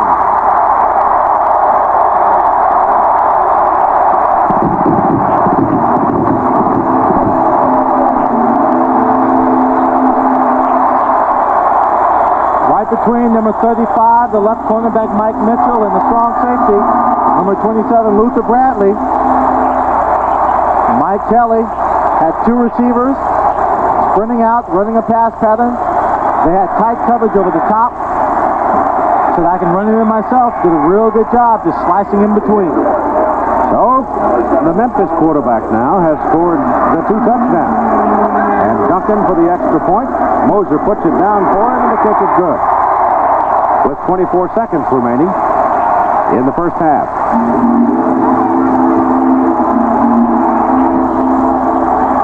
Good blocking on the right side of the line that time. The pulling man did his job. Now here you watch the pulling man there in front of Mike Kelly. Right there he gets his, as you see Luther Bradley coming up from strong safety position. Kelly doing a good job of getting up in the air and away from Mike Mitchell. And his momentum is what really carried him into the end zone. Mike had not gone low, and Mike really shouldn't go low against the quarterback. No. To stay right up on him and challenge him right in the chest. They could have stopped him just short right here. But when he goes low, gives Kelly what he needs to get into the end zone. So Houston has 2 timeouts remaining. They've got 24 seconds to work with on the clock. Verdun will be the man they want to have this kickoff from Don Veselu. It's 14-6 Memphis. With Jacksonville losing today now, see, it was 14-3 I last heard, Tampa Bay leading. Memphis could move up a notch. Low kick, fielded by Verdun. No, Corville. Vince Corville. And Vince Corville comes back up across the 30 to about the 32. They tend to kick away from Verdun, and Houston will move him from the middle to the outside to the middle. And that time they had him outside. Sometimes they'll just line up together just before the kickoff, and then they'll split, trying to anticipate just where they might kick that football. Update on that Jacksonville-Tampa Bay game now. It's the Bandits 14 and Jacksonville 10 in the second quarter. From the 32, 18 seconds to play in the first half. And Jim Kelly back a little deeper this time. Everybody playing center field for Memphis, way back. And the pass thrown short to Harrell out of the backfield, and John Corker makes the tackle. 9 seconds left. All the receivers going deep, looking for a big play. And, of course, the defensive secondary, well aware of it, just dropped straight back, and all he had was a short man and Sam Harrell. Can I have your attention, please? With the individual in section 6, row 14. The temperature at game time was 86. That's walking around in the open, down inside the bowl, as Tim Brandt told you a little while ago, up around 120. I think Timmy fainted. No, he's down there sweating somewhere.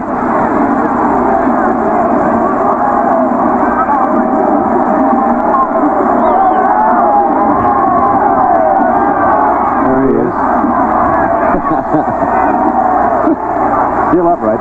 Kelly back. Has to go short with it again to Harrell out of the backfield. And Sam will have the first down, and they'll have 2 ticks remaining, and probably this time Jimmy will wind up and throw it as far as he can. If I was Kelly, I wouldn't do it. Everybody will be sitting back there waiting, and his receivers are getting hit hard enough as it is. Go screen or something like that. Yeah, something, but don't leave those guys out there to get hung up and beat up. That's the last time out by Houston, and this will be the last play. They've got to be down inside. Well, they've got to be inside at least the 25 for Tony Fritz really to be fairly secure. Inside the 40, he's a threat. Outside the 40, not so. We're going to go into the locker room and hear Pepper talk to his team, but I've got to anticipate that Jack Pardee, when he gets his team in the locker room, Keith, is going to say, listen, the score is 14-6 if it doesn't change in the next 2 seconds. So we have played some bad football, turned the ball over, not had great field position, not taking advantage of anything, and we're still only down by 8 points. Kelly. There's a hook slide. There's a penalty flag thrown. Probably going to wind up holding call, but time has long since expired in the first half. So if it's an offensive call, the half is over. If it's a defensive call, they'll have one more play, and most of the players are already headed. Yep, it's against the offense. So the half is over. Well, we heard part of the conversation in the Memphis clubhouse. We don't know what Jack Pardee said to his team, except I suspect it was rather low-key, and probably to the effect that you're only a touchdown behind, let's go get it. But right now, the Houston defense has to deal with the Memphis offense, as the Showboats will accept the kickoff from Dale Walters, and Walters lifts it downfield to the 7-yard line for Henry Williams. And Williams comes back to the 25. Houston had Frank Corral in for a tryout during the past week because they had not felt that Walters was getting all they needed on the kickoff. But today he's kicked pretty well, and Corral apparently did not perform to the point of ousting Walters from that kickoff job. All right, here's Memphis now, leading 14-6 to start the second half of play. First down at their own 25, and there are your halftime stats. Tuesday. Turnovers big for Houston, really costing them in the first half, but obviously Memphis not being able to take full advantage of it. Mike Kelly back to throw on first down. Wants to go deep, goes short instead, and Tim Spencer can't hold on as Andy Hawkins lets him have it. The ball is right in his hands. He should have really caught this one. I don't really think it was the hit of Hawkins that really made it pop loose. Just goes right through his hand and bounces off his shoulder pad. Mike Kelly has cooled off a little. He's one of his last 6. Houston going without a touchdown in the first half, and it's the first time that's been done for this football team. Of course, we had the oddity last night of Birmingham shutting out Portland 14-0, the first time this year that there's been a shutout in the league. Penalty flags and whistles stopping the play. Now we get a bit of a ruckus, and that probably is part of what happened that drew the flag in the first place. In the third quarter now, Tampa Bay has gone ahead of Jacksonville 21-20. 68 is declined. The personal foul on 68 is accepted. That's Tyrone McGriff. Yes, Tyrone McGriff. Baltimore leading New Jersey 3-0. Tyrone got called for motion, and they don't want that one. They'll take the big one because he whacked somebody in the chops right after the first flag. 21-10 is that Jacksonville-Tampa Bay score. I got so many numbers flying around in front of me. On a hot day, it's easy to get messed up.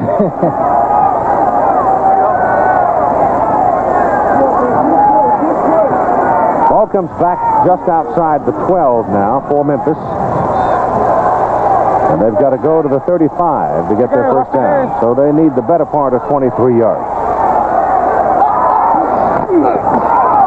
They try to run it with Harry Sidney, and Harry just doesn't have any place to go as Houston defensive people played it well. Number 57, Mike Hawkins, was literally in the backfield hunting for the ball before Harry ever got a chance to get started. Well, the left side of the offensive line behind McGriff and Sharp opened up a pretty good hole.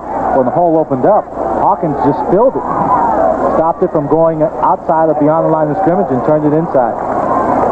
Got a couple of yards. They still need about 21. Monday. And they're looking now at third down and very long. Monday. Yeah.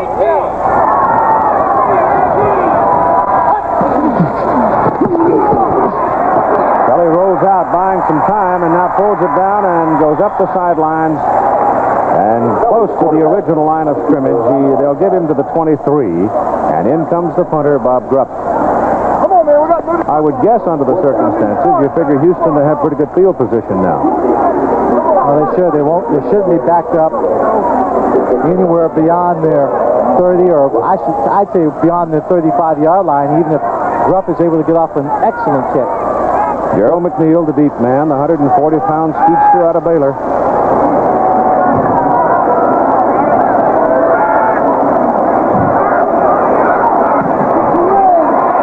Well, it's a good high twisting spiral, good hang time on it, and McNeil takes it, gets one block, but he needed about 3, so he had no chance to get to the picket line. A 41-yard punt, and McNeil is dropped down at about the 37. Well, I'll get the record straight. I picked up a wire story that had that as being the first shutout in Birmingham and Portland last night, and then now got 4,000 people telling me that's incorrect. I yield. I remember Denver beating L.A. 51-0. Kelly gives the ball to Todd Fowler, and Fowler can't get started as Reggie White, number 92, stepped in on the draw to bring him down, and there's a penalty flag across the way. Offside, 53 on the defense. John Corker, outside linebacker, trying to get a jump on the snap, came charging in there. Jumped a little bit too soon, and again they're taking advantage of his aggressive pass rush and his angle key by handing the ball off to Todd Fowler underneath, and he's not being that effective taking that angle.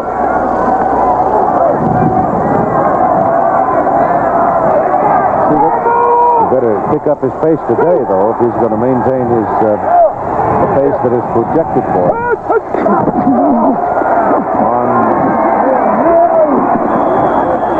Ricky Sanders. I tell you that when you come flying out off the field here at the Liberty Bowl, it gets kind of rough real quick because it's you get into dirt real fast. Well, on the sidelines here. On that field today, it's just dirt all over the place.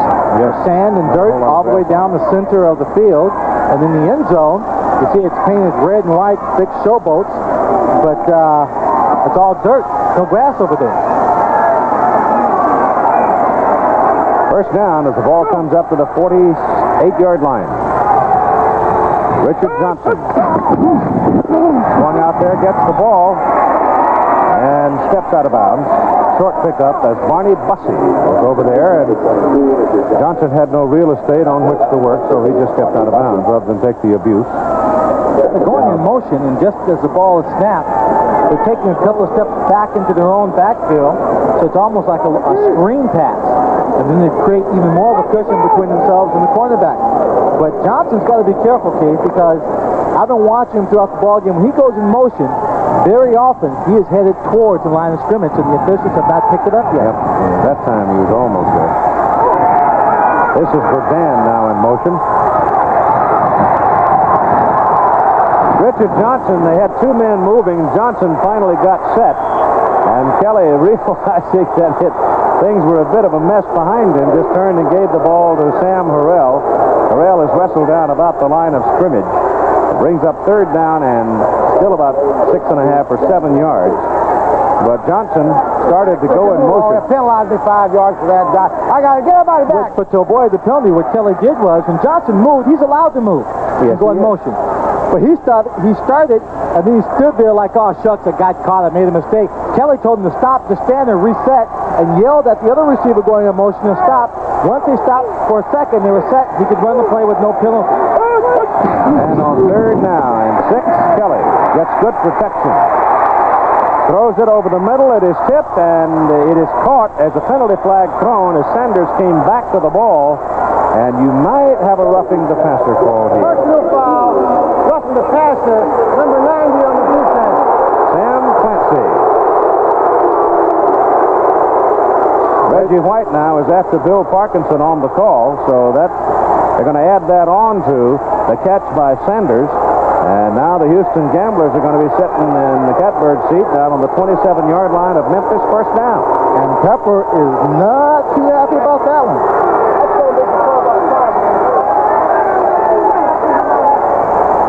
We'll take another look at it. Number 90 is Sam Clancy. He goes up in the air and tips the ball. Now he comes down. Kelly's right in front of him. And just takes a little pop.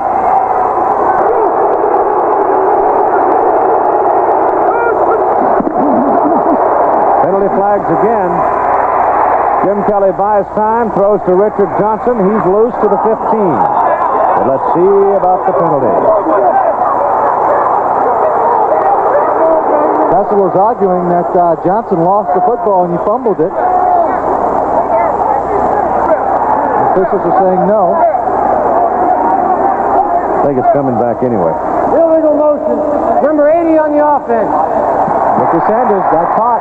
Yep, turned up too soon. Are they listening to us up here? I don't know, but it's pretty obvious. They've been doing it for quite a while. Sooner or later, you knew somebody was going to see it. This might be one of the franchises that would do all right as they move to the fall next year. Billy Donovan, strong, solid ownership here. And next week, we'll be out in Denver with the Denver Gold hosting the New Jersey Generals.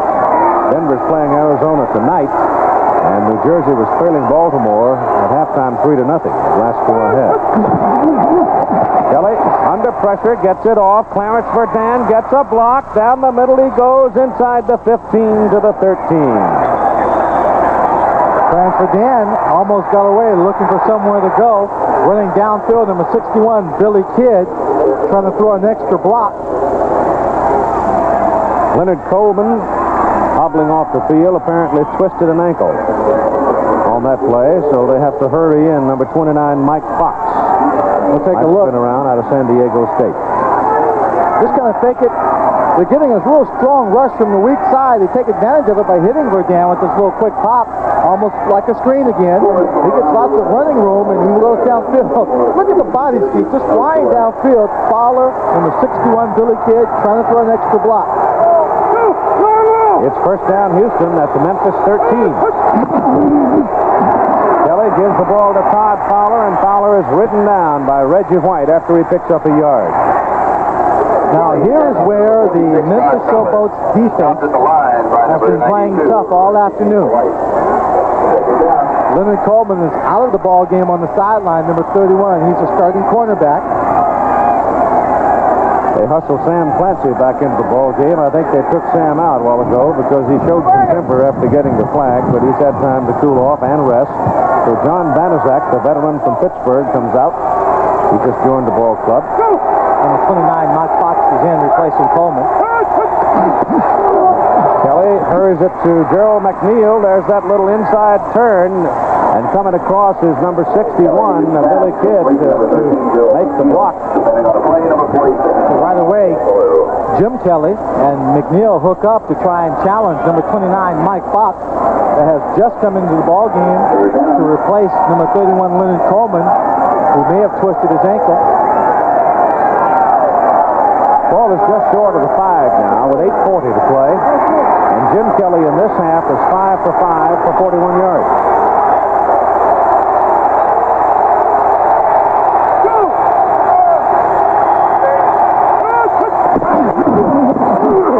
On the third down call, 3rd and 2. I don't think so for Todd Fowler. They're going to be looking at 4th and short. They have to go inside the 4. It will not appear that he's there. Tony Fritz is coming out for the field goal. Once again, the defense playing excellent football under pressure in their own territory. Coleman, we're told, does not have an ankle problem. It's cramps. And this is the kind of a day where you really have some trouble with him. Tony Fritz is hit from 32, 43, and missed from 37 today. And this one will be put down at the 12, making it a 22-yard field goal.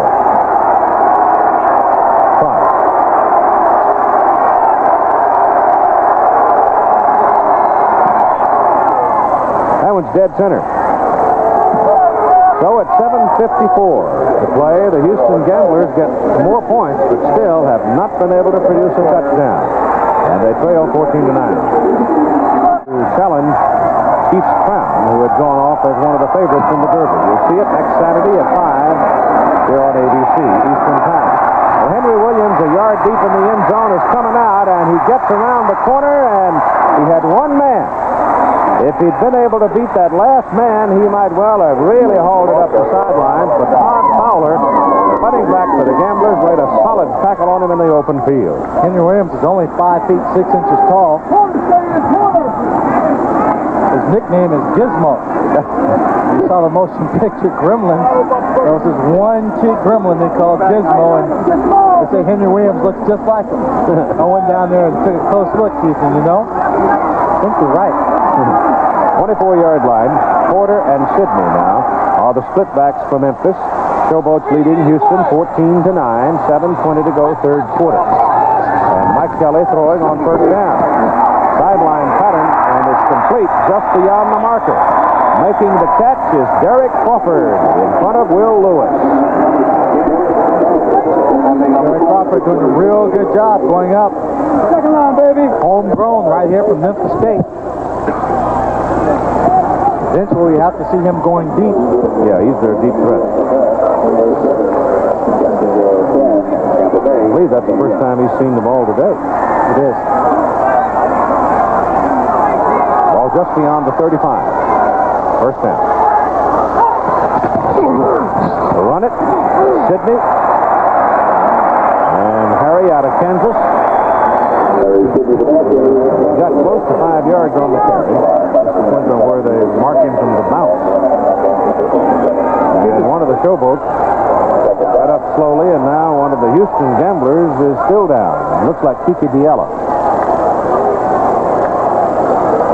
So it's a pickup of 5 yards, a timeout for an injured Kiki Diallo. 6:22 to go, third quarter. Kiki Diallo has walked off the field, but apparently had suffered some injury to his back.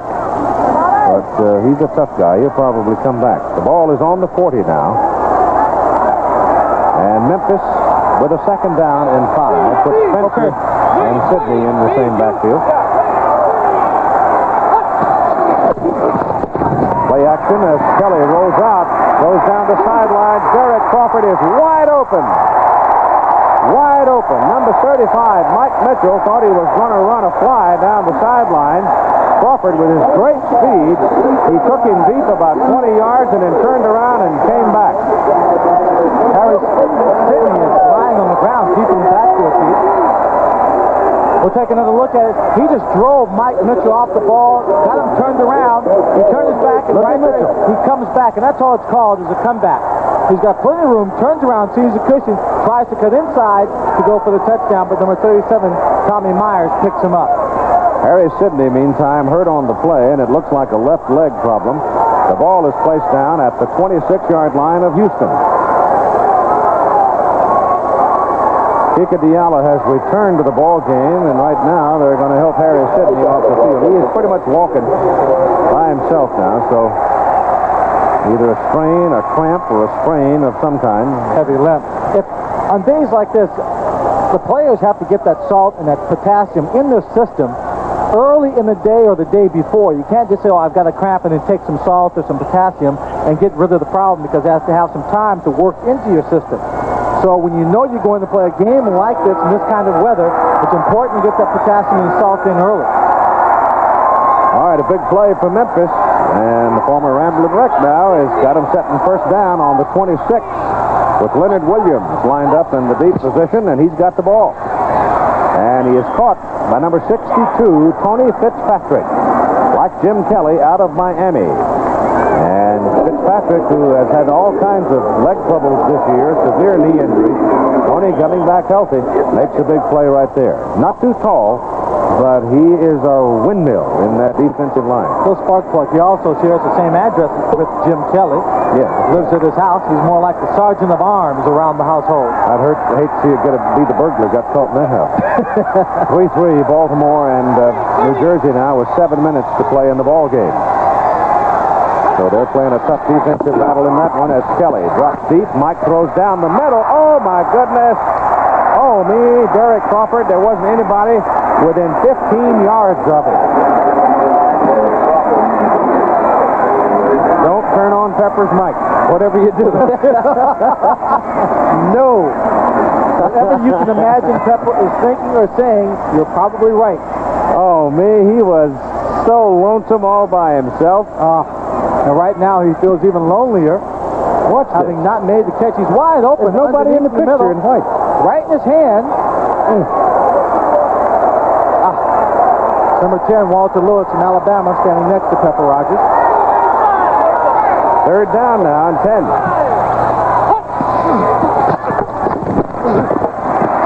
Mike Kelly slips away. There's a penalty flag thrown. Might be holding. He throws it. Sidearms it to Anthony Parker. And Parker is knocked out of bounds inside the 10, but don't count on that one. That's it. Comes back. Well, that's okay. Village has to complete the pass.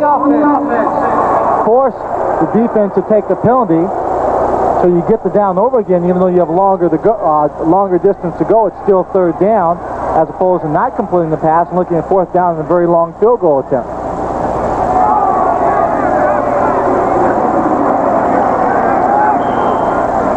Ball comes back just outside the 35, where it's third down and about 20. 4 minutes and 20 seconds to play third quarter. A lot of flags. A lot of flags. On the red shirts. This is a big drive for Memphis, Keith. They need to score the points, but as important is they're giving their defense a chance to rest. Crawford! Did he intercept it inbound? Yes, he did. Great play at the 10-yard line by Durwood Rockmore. Number 38. Durwood Rockmore in on the special pass defensive coverage.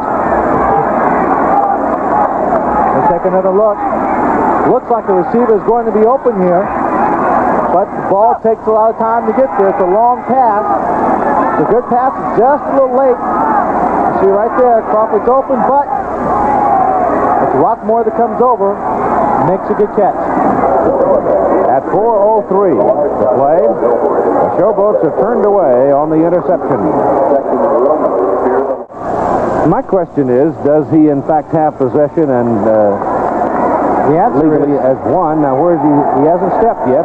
he has one possession, step. there's one, but the second step is out of bounds. And as usual, the cameramen have a great angle, even if the officials don't. Put a challenge. Too late now. From the 10, Houston, first down. Jim Kelly hit, shakes him off, hit again on the blind side this time, pursuing Sam Clancy was the first man. Calvin Clark was the second man that brought him down, and the third sack of Jim Kelly in the ball game. Well, Kelly got lucky. He ducked away from the first one, but Big Clark came right on in. Calvin Clark. Calvin Clark is from Purdue. Calvin came up to me and, like I think half the players on each football team said, Lynn, tell my mother and father I said Happy Mother's Day. So for all the guys on the field, to their mothers, Happy Mother's Day. From the 12, Kelly gives it on a trap up the middle to Harrell, and Sam gets out to about the original line of scrimmage, just the 10 or just beyond it. Matter of fact, this might be the most appropriate day all the football Sundays for a player to say hi, Mom. Has anyone said it yet? I think one guy. Pepper did, yeah. Ball just over the 10. 3:05 to go third quarter now. Scott McGee, way wide out of your picture. Deep 10 yards. Kelly in trouble, and they've got him back on the 5. Sam Clancy and Will Coakley. Reggie White coming up the middle. It is one of the outstanding defensive collaborations in the USFL. Outstanding line rush. Sam Clancy, Reggie White, Calvin Clark, linebackers holding ground, filling the holes, and the the secondary covering like a blanket. And Grupp now is standing at the back of the end zone to punt it out. Let him punt it. Don't take a chance on roughing the kicker. Henry Williams is deep. Because if they block this punt, Dale Walters. I said Grupp. Dale Walters. Walters can be very inconsistent, but once in a while can just kill it. He gets it up pretty high, but it doesn't have great length, and the catch is made by Henry Williams, and Williams comes back just short of the 35. So Walters gets a 36-yard punt out of it, and a 6-yard return by Williams, and Memphis getting in pretty good shape. Here in the third quarter, the Memphis offense has been beating on the Houston defense. And they're leading 14-9. Sidney, we're told, who went out a while ago, has a groin injury and may not be able to come back. Right now, you've got Anthony Parker and Tim Spencer. Parker the fullback, and Spencer the deep back.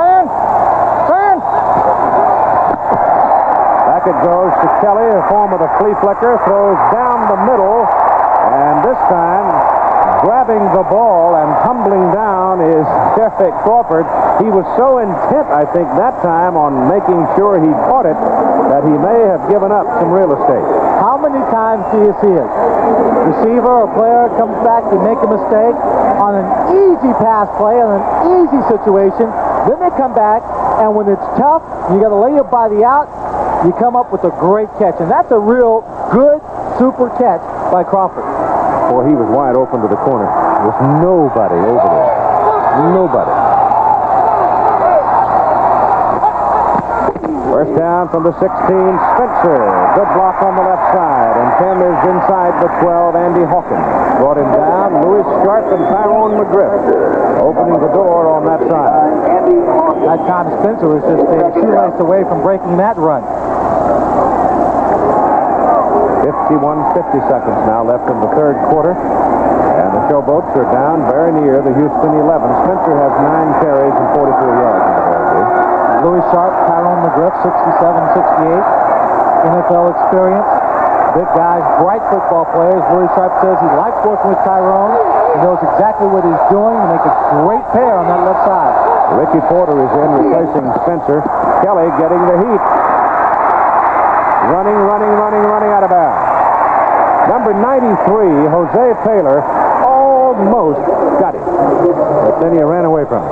Yeah, that'll make the hair stand up on your neck pretty quick. 93, Jose Taylor in Houston, third year at 6'4", 270 pounds, 26 years old. Looks like he was running about a 4.6 or 4.7 40-yard dash after Kelly.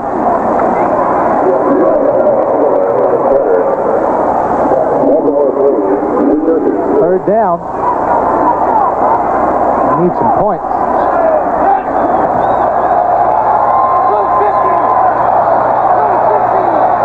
Snap coming from the 14. Handed off to Leonard Williams. And Williams to about the 9. That may have been the last play of the third quarter. 6 seconds and counting down to the end of the Chiefs. I'm a little surprised. In fact, I'm quite surprised at the low score. After 3, it's Memphis 14, Houston 9, and we will continue after this message with the words from our local station. Alan Duncan in for a field goal try from 27 yards. Now for Memphis. Duncan's kick is good. So the former Tennessee Volunteer, who went to high school in Kenya, knocks it through, and the Memphis Showboats have gone out to a 17-9 lead after 3 seconds of the fourth quarter. But the primary question is it good enough? Well, so far, yes. So far, yes, but Make a note here that the founder of the Liberty Bowl, and an old friend, wonderful man, Bud Dudley, has been named the National Football Foundation Hall of Fame's Outstanding Contributor to Amateur Football for the 1985 award, and the award will be presented at the annual Liberty Bowl luncheon here in December. I've been here for a few Liberty Bowls myself over the years, and it's always quite a spectacular event. In fact, some of the coldest nights of my life may very well have been right here at Liberty Bowl. It really get frosty sometimes. Sometimes it's gorgeous in December. Vince Corville and Calvin Eason are back deep with Clarence Verdun. And they may move them around a little bit. Right now, they've got Verdun lined up on the near sideline, hoping that they can hide him. And Don Besselou will kick it to him. And by gosh, he does. Right to it. At the 10. He got a little bit of a crack and got it back out to about the 28-yard line. And there they'll go to work. 17-9, Memphis with an 8-point lead. Take a look at the stats at the end of the third quarter. See that Memphis has the edge in total yards. They turned the ball over twice compared to the 3 for Houston.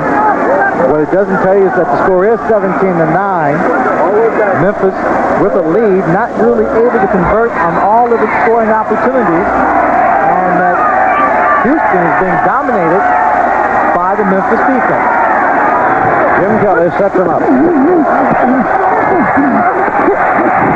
Looking for a deeper pattern, but still has to go short to Fowler coming out of the backfield. And a mighty collision as between Fowler and John Corker and Mossy Cade. It's first down as he gets to about the 44. Last week, Fowler took a shot while catching a pass coming across the middle against the Portland Breakers. As I told you earlier, that hit caused him a concussion, blackened his eye, had about 8 stitches along the side of the eye. And take a look as the 3 people converge or 2. That's a bell ringer. Oh, yep. Doug Flutie might be a little dizzy in the backfield now. Doug Flutie has scored on a 5-yard run with 3 minutes to go, and New Jersey's gone out over Baltimore 10-3. Kelly back on the first down play, gets it off. Pass is good to Johnson, and Richard Johnson goes shooting to the sideline and picks up another first down. Now it begins to look like they're finding some holes in the Memphis defense as we check in with Tim Brandt. Chief, just before the Gamblers offense went back on the field, I talked to some of the offensive linemen and asked them what the problem was, why the guys are coming through cleanly. They're having trouble picking up that outside linebacker. Then I went to the receivers, and they said they are very frustrated because they feel they're open. But Jim Kelly's taking too long because of that pressure. He's setting up, taking too long to find them and throw it. So what they're trying to do on this series is release it quicker, and that's exactly what Jim Kelly has done the last 2 completions. And he's 7 out of 7 for 70 yards in this half. But still, no touchdown.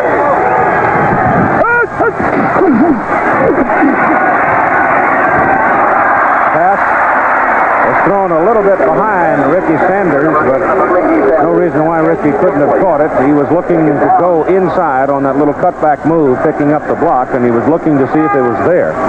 And the ball just went right on by. He'd gotten downfield. He was running back, got behind his lineman. It's more like a screen they were trying to set up. And he's doing that. He's pulling his foot out with 2 men in motion. That's Pepper talking to the officials, talking to him, trying to get him to be aware of a situation that he feels that Kelly's moving his foot while he's got a man in motion, thus creating a situation with 2 men in motion, which is illegal. Let the middle on the blitz. The pass is away. Sanders is out there. Touchdown, Houston. They nailed Kelly as he released the ball, but it was long. In fact, it was perfect. And down for the touchdown went Ricky Sanders. Now do they go for 2 to tie, or do they take the 1? I don't think they go for 2. You see the defensive line shifting there. You see Corker coming up the middle. Number 54 also coming up the middle, and then the pass is thrown.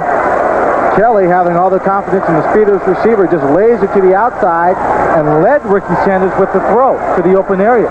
Number 47 is Don Besselou, traded to Memphis from Jacksonville about 3 weeks ago. They're going for 2. Did not get there in time, and they are going for 2.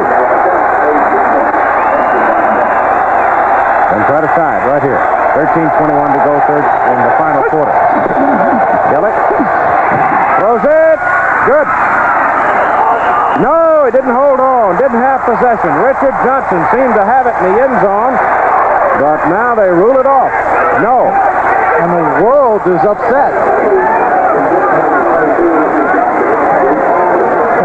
Number 61, Billy Kidd, was getting just a little bit too close to the official and arguing the call.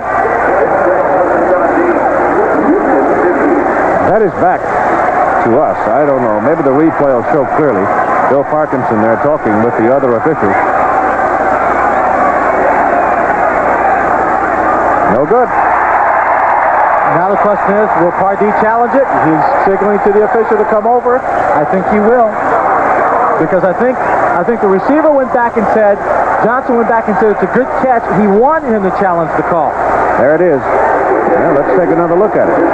You know, against the game we did with Birmingham, we had a case where we felt that there shouldn't have been a challenge, and Jim Smith failed to tell the coach that the challenge wouldn't be reversed, and they wasted it. We'll take a look here in the replay.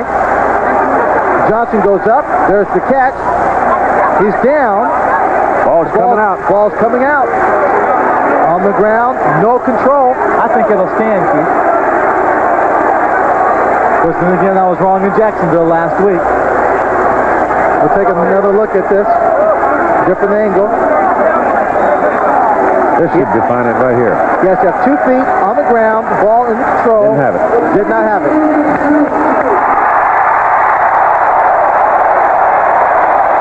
Johnson, Richard Johnson, possessing the ultimate in confidence in his own ability, I think, made a critical error in terms of costing his team a timeout and going back to tell Pardee that he had control. Well, if he had just grasped the ball and then dropped it, it'd have been one thing, but he really never did. Lost it on his hip. There's a professional football league that believes having fun is the most important business at hand.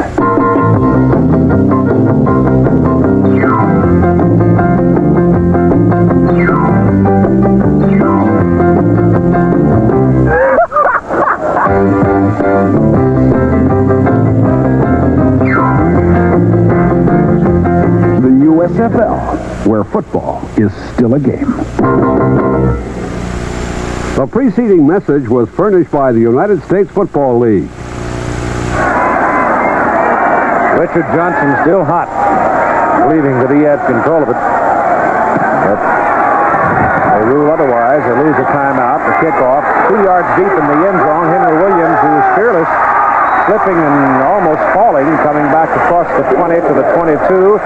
And there is a penalty flag in his wake, and it was thrown by the referee. Above the waist from behind, number 27. Those are the turns. And Memphis has been flagged again. Blocking below the waist on the kick return. That'll cost them some yardage. Here again is the play involving the 2-point conversion try to Richard Johnson. You see he goes up. He's got the ball, 1 foot down. He's already losing control of the ball before his second foot hits. Clearly he doesn't have control. But in going for 2 points, they don't hurt themselves. Because without getting the 2 points, they still are behind by a field goal. If they kick the extra point, they would have been 1 point shy and still needed the field goal. By going for the 2, they could have created a tie, even the ball game up. Memphis has been flagged 12 times now for 129 yards, and they start from their own 13, and popping out of there is Tim Spencer on a good, tough run to the 19. So they move it from the, the 8-yard line up to the 19, and 11-yard pickup for Tim Spencer. And here is when a running back who needs to carry the ball 15, 20, 23 times a ball game, who gets better each carry, really becomes an important factor in this ball game. If he's running hard and running well, to help them control the ball, with safe running plays while eating up the clock at the same time. He's averaging 5.5 yards a carry on 10 carries today.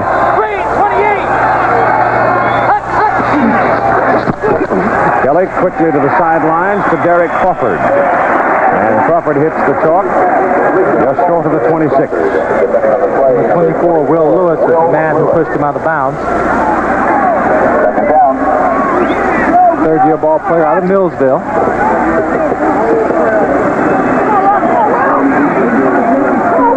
pace of the game is quite deliberate considering the heat and humidity.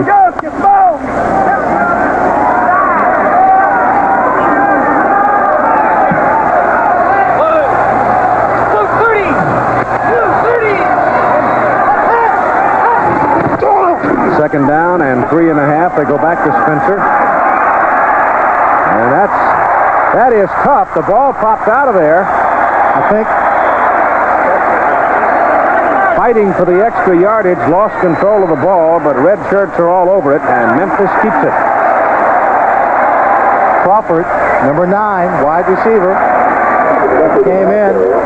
I was watching him. I thought he was stopped at the line of scrimmage, not keeping up with his 5.5 per carry average. But right here, he just keeps the legs running, turning, leaning forward, picks up the yards, but the ball is just stripped, pulled away from with Crawford alertly covering on the play. And it's first down Memphis at the 38. So Showboats a little lucky right there. They go back to Leonard Williams, and Leonard, no, it is not. It's 26, Ricky Porter. And the young man from Slippery Rock hammers out another Memphis first down, and now they're starting to cut up the middle of what is probably a tired Houston defense. Yeah, everybody in the Houston side is getting up a lot slower. 27, Luca Bradley, the strong safety, in on that tackle. Took a good while to pull himself up. They've been out there a long time. Look at it from ground level. See the traffic he has to weave in and out of. Peripheral vision is very important here. It's almost a matter of sensing where people are, not so much seeing them directly. Ball is on the Houston 49. Mike Kelly goes to throw and got a man over there. That's the tight end, Gary Shirk. And they've thrown Shirk out just short of the first down, but they picked up at least 9 yards on the play. Gary Shirk played in Memphis previously in the World Football League with the Memphis Grizzlies. He was here for a year and a half, played 7 years with the New York Giants. It might be time to think about going fishing. It's time for Moorhead State. 10 years of pro football. Yeah, I think after a deal like this, he could drink a lake or a river. Spencer is back in for Memphis at the 40, 2nd and 1. Spencer has it and has the first down as he's inside the 37 of Houston. Rayford Cooks made the tackle, rookie out of North Texas State. And New Jersey was leading Baltimore 10-3 with just a minute or so to go in the ball game. Spencer lost the football, and Rayford Cooks has recovered for Houston.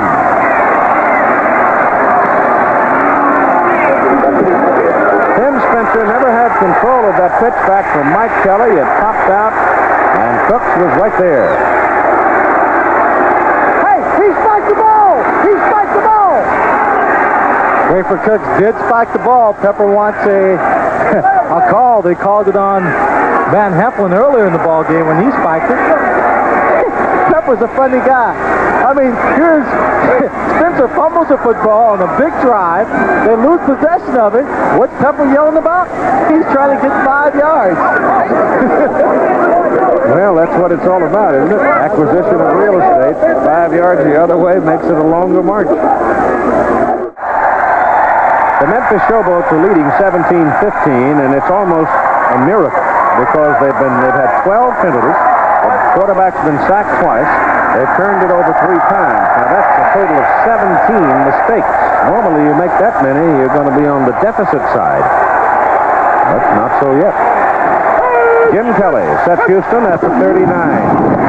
Gives the ball to Sam Harrell. And there's just nothing there as Reggie White and company stacks it up. Jim Kelly in this half has completed 8 out of 9 passes for 113 yards and 1 touchdown. 9 minutes and 5 seconds to play in the ball game. And that 1 touchdown to Sanders was only the 3rd time in the ball game that he threw deep.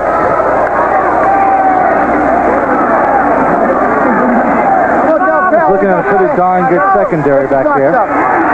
2 young cornerback rookies, but they're great physical players. Barney Bussey, strong safety, and of course the veteran Don Dressler with free safety. Kelly gets it away down the middle. Penalty flag. Ball is caught by Gerald McNeil, who fouls his way to the 44. But let's see about the penalty. It could well be a hold. Holding 60 on the offense. Number 92, Reggie White, is on the ground, Keith, and he is not getting up.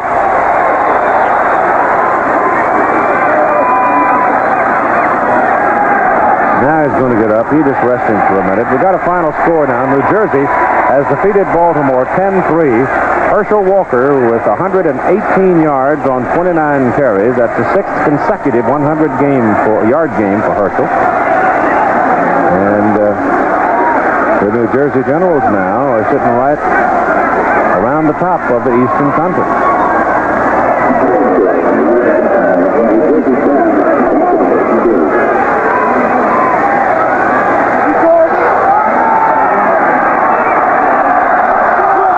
Is back at the 29 now. Second down and 20. Kelly setting up a screen over there. Clarence Verdun. And they get Verdun as he comes back to about the original line of scrimmage, the 38. So it'll be 3rd and long for Houston. New Jersey Generals with an 8-4 record. And we don't have the final in yet from the Gator Bowl in Jacksonville between Tampa Bay and the Bulls. We talked about Herschel Walker in another 100-yard game earlier this week. Dick Steinberg, the player personnel director for the Patriots, said that he didn't think Herschel was a great back. I called him up. He told me he was misquoted. He felt that there were only a couple of guys in that upper echelon. So Herschel was a very outstanding back. Kelly drills it past good to Sanders, and Sanders hauls it down for a first down at the Memphis 47. Boy, that one had some steam on it. Yes, it did. You know, I only mention that, Keith, because no matter what happens in this league, what this league does in 1986, there's one thing I think no one could deny, that there's a lot of talent on many of these football teams, guys who can play in the National Football League, play anywhere, and be stars there. And I would hate to see any team hold a grudge against these players and not pick them up and not use their talent if it ever becomes available.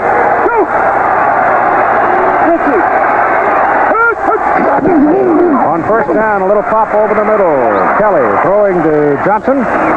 And it depends on where they mark him as to whether or not it is a first down. And they're going to give him the 35, and that will be a first down. And here's a final out of the Gator Bowl. Tampa Bay defeated Jacksonville 21-10. And so the Tampa Bay Bandits now have gone out to a 9-3 record on the season. And they will continue to lead the Eastern Conference. It just means that their head coach of the Jacksonville Bulls, Lindy Infante, can stop getting a haircut every Saturday.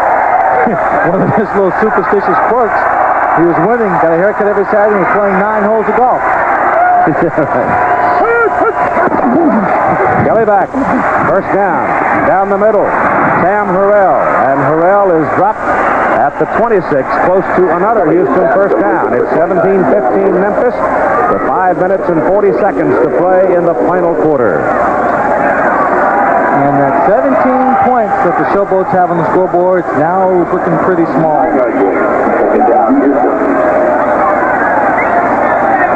Well, the defense has been able to come up with some big plays.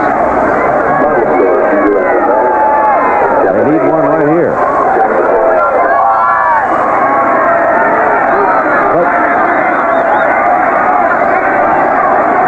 Tony Fritz probably isn't warming up on the sideline. He doesn't want to waste any motion. Kelly bootlegging. Gets it off. Incomplete. Penalty flag. They're going to call him for grounding. There was nobody over there. Let's see about this. Referee Parkinson threw it. Number 58, Will Coakley, had him in the grasp, was pulling him down. Will the motion on the offensive decline, intentional grounding is accepted. They call grounding. Intentional grounding carries with it a loss of down, Keith. We'll take another look at it. Will Coakley is a linebacker, number 58. You see him right there on the left. Running parallel. He grabs Kelly here. He's going down. You see Kelly throwing the ball. Now let's see if we can find the receiver anywhere in the area. There's one in the end zone. I can't see where the ball ends up. Way out of bounds. Way out of bounds and way short of any receiver. I've seen some, Keith, that have been very questionable they haven't called. Oh, sure. But there's Fritz. Probably psyching himself up, picturing the ball going through the uprights. He's kicked enough to know what the motion is like. Wipes out a big gain on the catch by Harrell. Makes it 3rd down and 10. Kelly running for his life. Pumps it, keeps it, and takes a lick. Short of the first down as Kelly just put his head down and he ran into Reggie White and Steve Hammond and Carlton Rose. And I know that Jim Kelly's a big, strong Irish fella, but he can't win nothing. There's got to be some smaller people for him to take on. Not big Reggie White.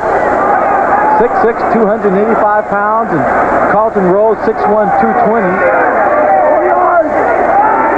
Kelly's 215, so I don't know, he can go after Carlton Rose, but I'll leave that big fella Reggie alone. Houston has called a timeout, and the obvious thing they're talking about is whether or not they want to send Tony Fritsch out to try for a 44-yard field goal. I think maybe they might have to do that. The Houston Gamblers have elected not to send Tony Fritsch out for a 44-yard field goal try. Instead, they're going to go for the first down on 4th and 2. Ball is just outside the 27 of Memphis.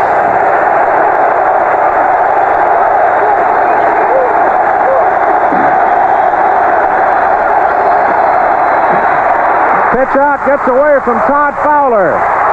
And he is knocked down back outside the 40. There's your big defensive play for Memphis. A mistake by Houston, but Memphis covered it.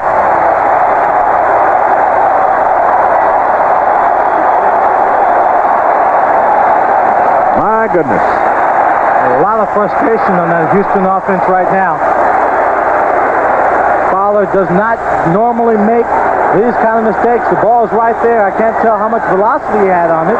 Might have come in pretty good, but nonetheless, he still should have caught it. That one little mistake gave the defense all the time in the world to come up and to make the stop. Now giving the offense possession of the ball at the 42-yard line. And 3:38 to play in the ball game. Porter and Parker are the running backs for Memphis. It's Porter. And Ricky Porter out to about the 45. Pick up 2.5. Houston has only one timeout. Now, they called one a while ago to make the decision. They've now spent the 3rd one right here. But they had called a timeout to talk about field goal or go for it. They lost another timeout on the unsuccessful challenge of the 2-point conversion. And now they've just been charged with their 3rd timeout. So they'll have it here to stop the clock at 3:21, and they'll get another break at the 2-minute warning. There's the time at a 2-point lead for the Memphis Showboats, and the Houston Gamblers are now without any more timeouts.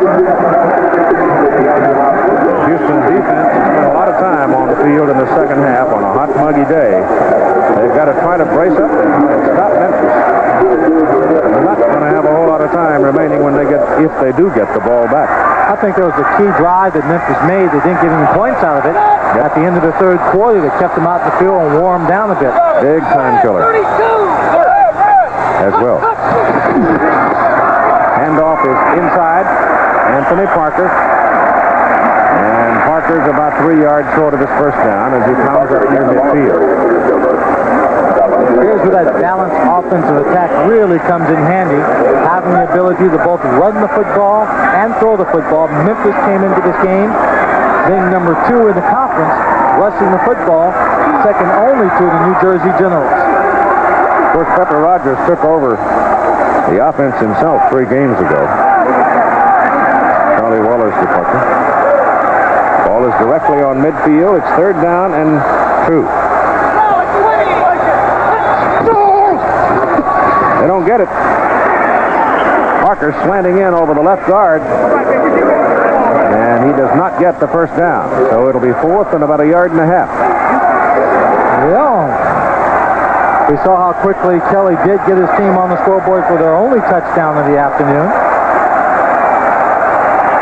all he needs to do, once he takes possession of this football, if they decide to punt here. Well, Pepper Rogers now has indicated to Mike Kelly that they can let the clock wind down to 2 minutes. They don't have to get a playoff, and I think he's right. They'll get the 2-minute warning. They'll have time to talk and decide what they want to do on still 4th down and about 2 yards to keep it, or whether or not they want to go ahead and kick it away. I know what I'd do. Punt it. You got that right. 2 minutes to play in the football game. The Memphis Showboats leading over the Houston Gamblers by a score of 17-15. And the New Jersey Generals have beaten Baltimore 10-3. Well, all I can say, and I've known Pepper Rogers for a long time. Oh, no.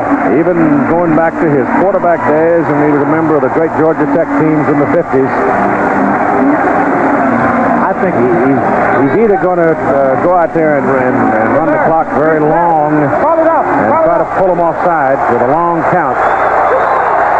They're already down to 9 seconds, 8 seconds. Now they got Moser in motion. They're going to go for it on 4th and 2. Trying to draw them off sides. You told the offensive line to rock. Well, they'll take the 5-yard penalty instead, and now they'll punt. I was about to say, the clock's still running. The clock shouldn't have been running at all until the ball was snapped. They got to reset that clock. Got to reset the clock. It ran about 16 seconds. I was just about to say that if he does indeed go for it and fails, oh boy, I would make sure he had an escort and he'd walk along the river. Yeah, only if they got that touchdown or that 3-point to beat this team, to beat the Showboats, would he need that escort. They got to put the clock back to 2 minutes, don't they? Yeah.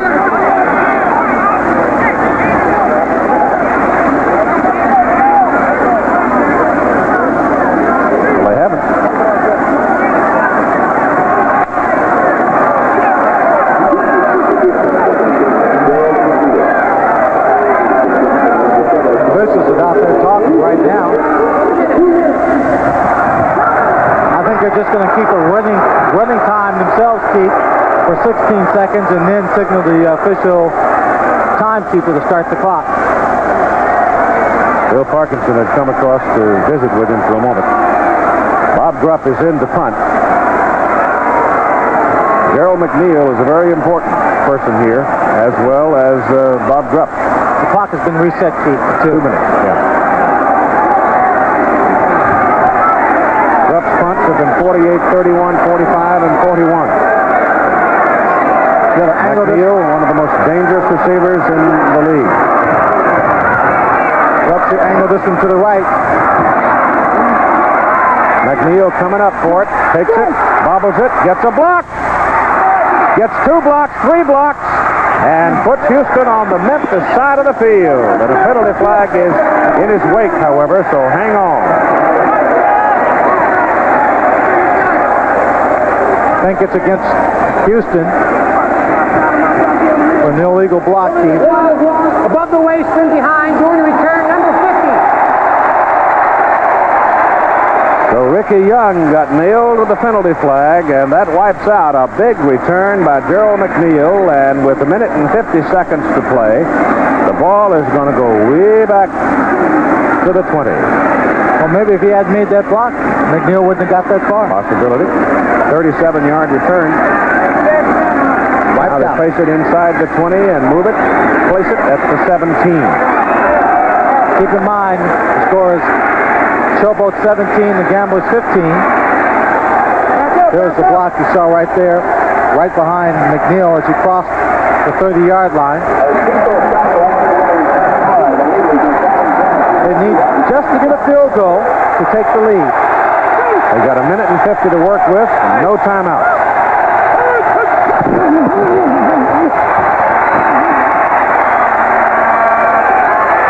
Ricky Sanders. He should have got out of bounds. Ricky should have stepped out of bounds and stopped the clock right there. Instead, he juked, played with the clock. It's still running. He did not pick up a first down. 1 minute 30 on the clock. He got 7 yards. It's 2nd down 3.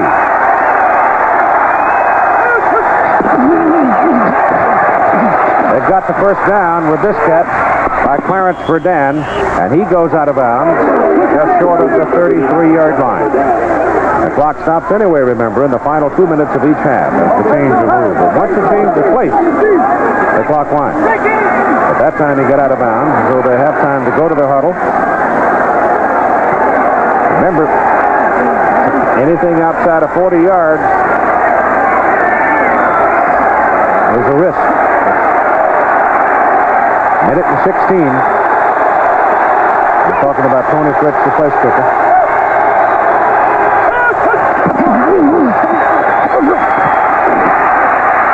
Kelly goes to the sidelines again, and they don't get out of bounds, but they do get the first down, so that'll kill the clock, and Houston's got to come up and call the play at the line of scrimmage. That was Gerald McNeil making the catch. He had Richard Johnson, who had slipped into the seam back there, but chose to go to the more open man, McNeil.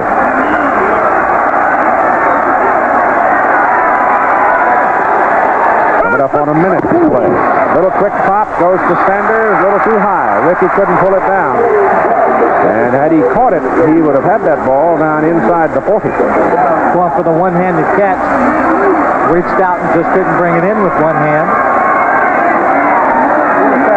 Come on. You've now got 59 seconds to play in the football game. 2-point Memphis lead. Houston trying to get it far enough down the field to give Tony Fritz a chance to win it. At least. If they can't put it in the end zone. Have to move the ball 30 yards downfield to give him a shot at about a 40-yard field goal, Keith.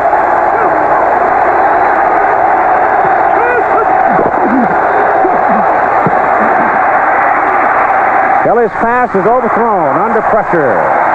John Corker and Reggie White were all over Jim Kelly, and he aimed it at Scott McGee, and the ball was too high for McGee. Under pressure and under Corker all at the same time. Reggie White there for extra added weight. It is now 3rd down and 10 from the 44 of Houston, and Tony's ready if they give him a shot at it. If he has a chance at it. Well, if you're way back and you don't think you can get a touchdown, it's a 4th down. By Walters. Yeah. This is the 3rd down play over the middle, and Sam Harrell does not have the first down on the impact, but he turns around on second effort and bangs his way, pure strength, to the 45, and that should be a first down. 46 seconds to play. They're settling the fullbacks in and out, Todd Fowler and Sam Harrell. They hold the 2nd and 3rd best rushing games records in the USFL. You watch him right here. Kind of makes a catch, knows he's going to dive, and just pick it up. Got a good mark. Kelly back. Throws short. Fowler trying to get it out of bounds. They don't get him out of bounds. They don't get him out of bounds on it. He went down inbounds, and the clock is still going. Coming up on 25 seconds, and the Gamblers hurrying, trying to get a play. They have placed the ball at the 40. 20 seconds. No timeouts for the Gamblers. 15 seconds. Kelly back. Gets it off. Deflected at the line of scrimmage. Brett Williams, a nose tackle, reached up and slapped it aside. Number 63. And it is 3rd down and 5. You got Williams in there. You had John Banaszak. You had 3 different reserves in there, Keith. Trying to get some fresh people in there to put pressure on Jim Kelly. Now they've got the other people. Reggie White back in the ball game. Clark's back in the ball game. Kelly's 33 out of 50 for 291 yards. 162 of that have come in the 4th quarter. It is 3rd down and 5. 10 seconds. They got one more shot at it before they've got to send the kicker out. What do you do? Go for a touchdown or go for field goal placement? I'd go for field goal placement. That's what he's done. Give it to Fowler. And Fowler does not get to there. He does not get there. He's short of the marker. He was ridden out of bounds. They mark him down inside, and the Memphis Showboats have defeated the Houston Gamblers by a score of 17-15. They just simply did not allow Todd Fowler time to get downfield for the first down to kill the clock. So put one on the scoreboard for the Memphis Showboats defense.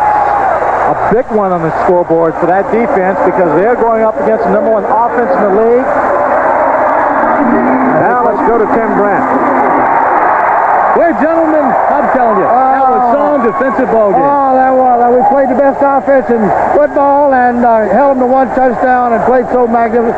They played a great game defensively also. We couldn't ever get anything solid going on them, and Jim Kelly didn't make but one mistake throwing an interception.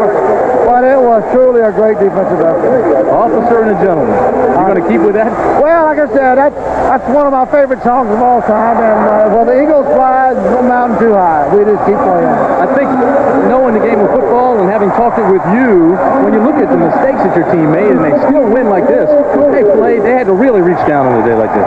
Well, Tim, I tell our players all the time, talent without attitude is nothing. And we have some talent on this team, and their attitude is good. And when you do that, no matter what happens, you always retain what you need in football to succeed whether you win or you lose, and that's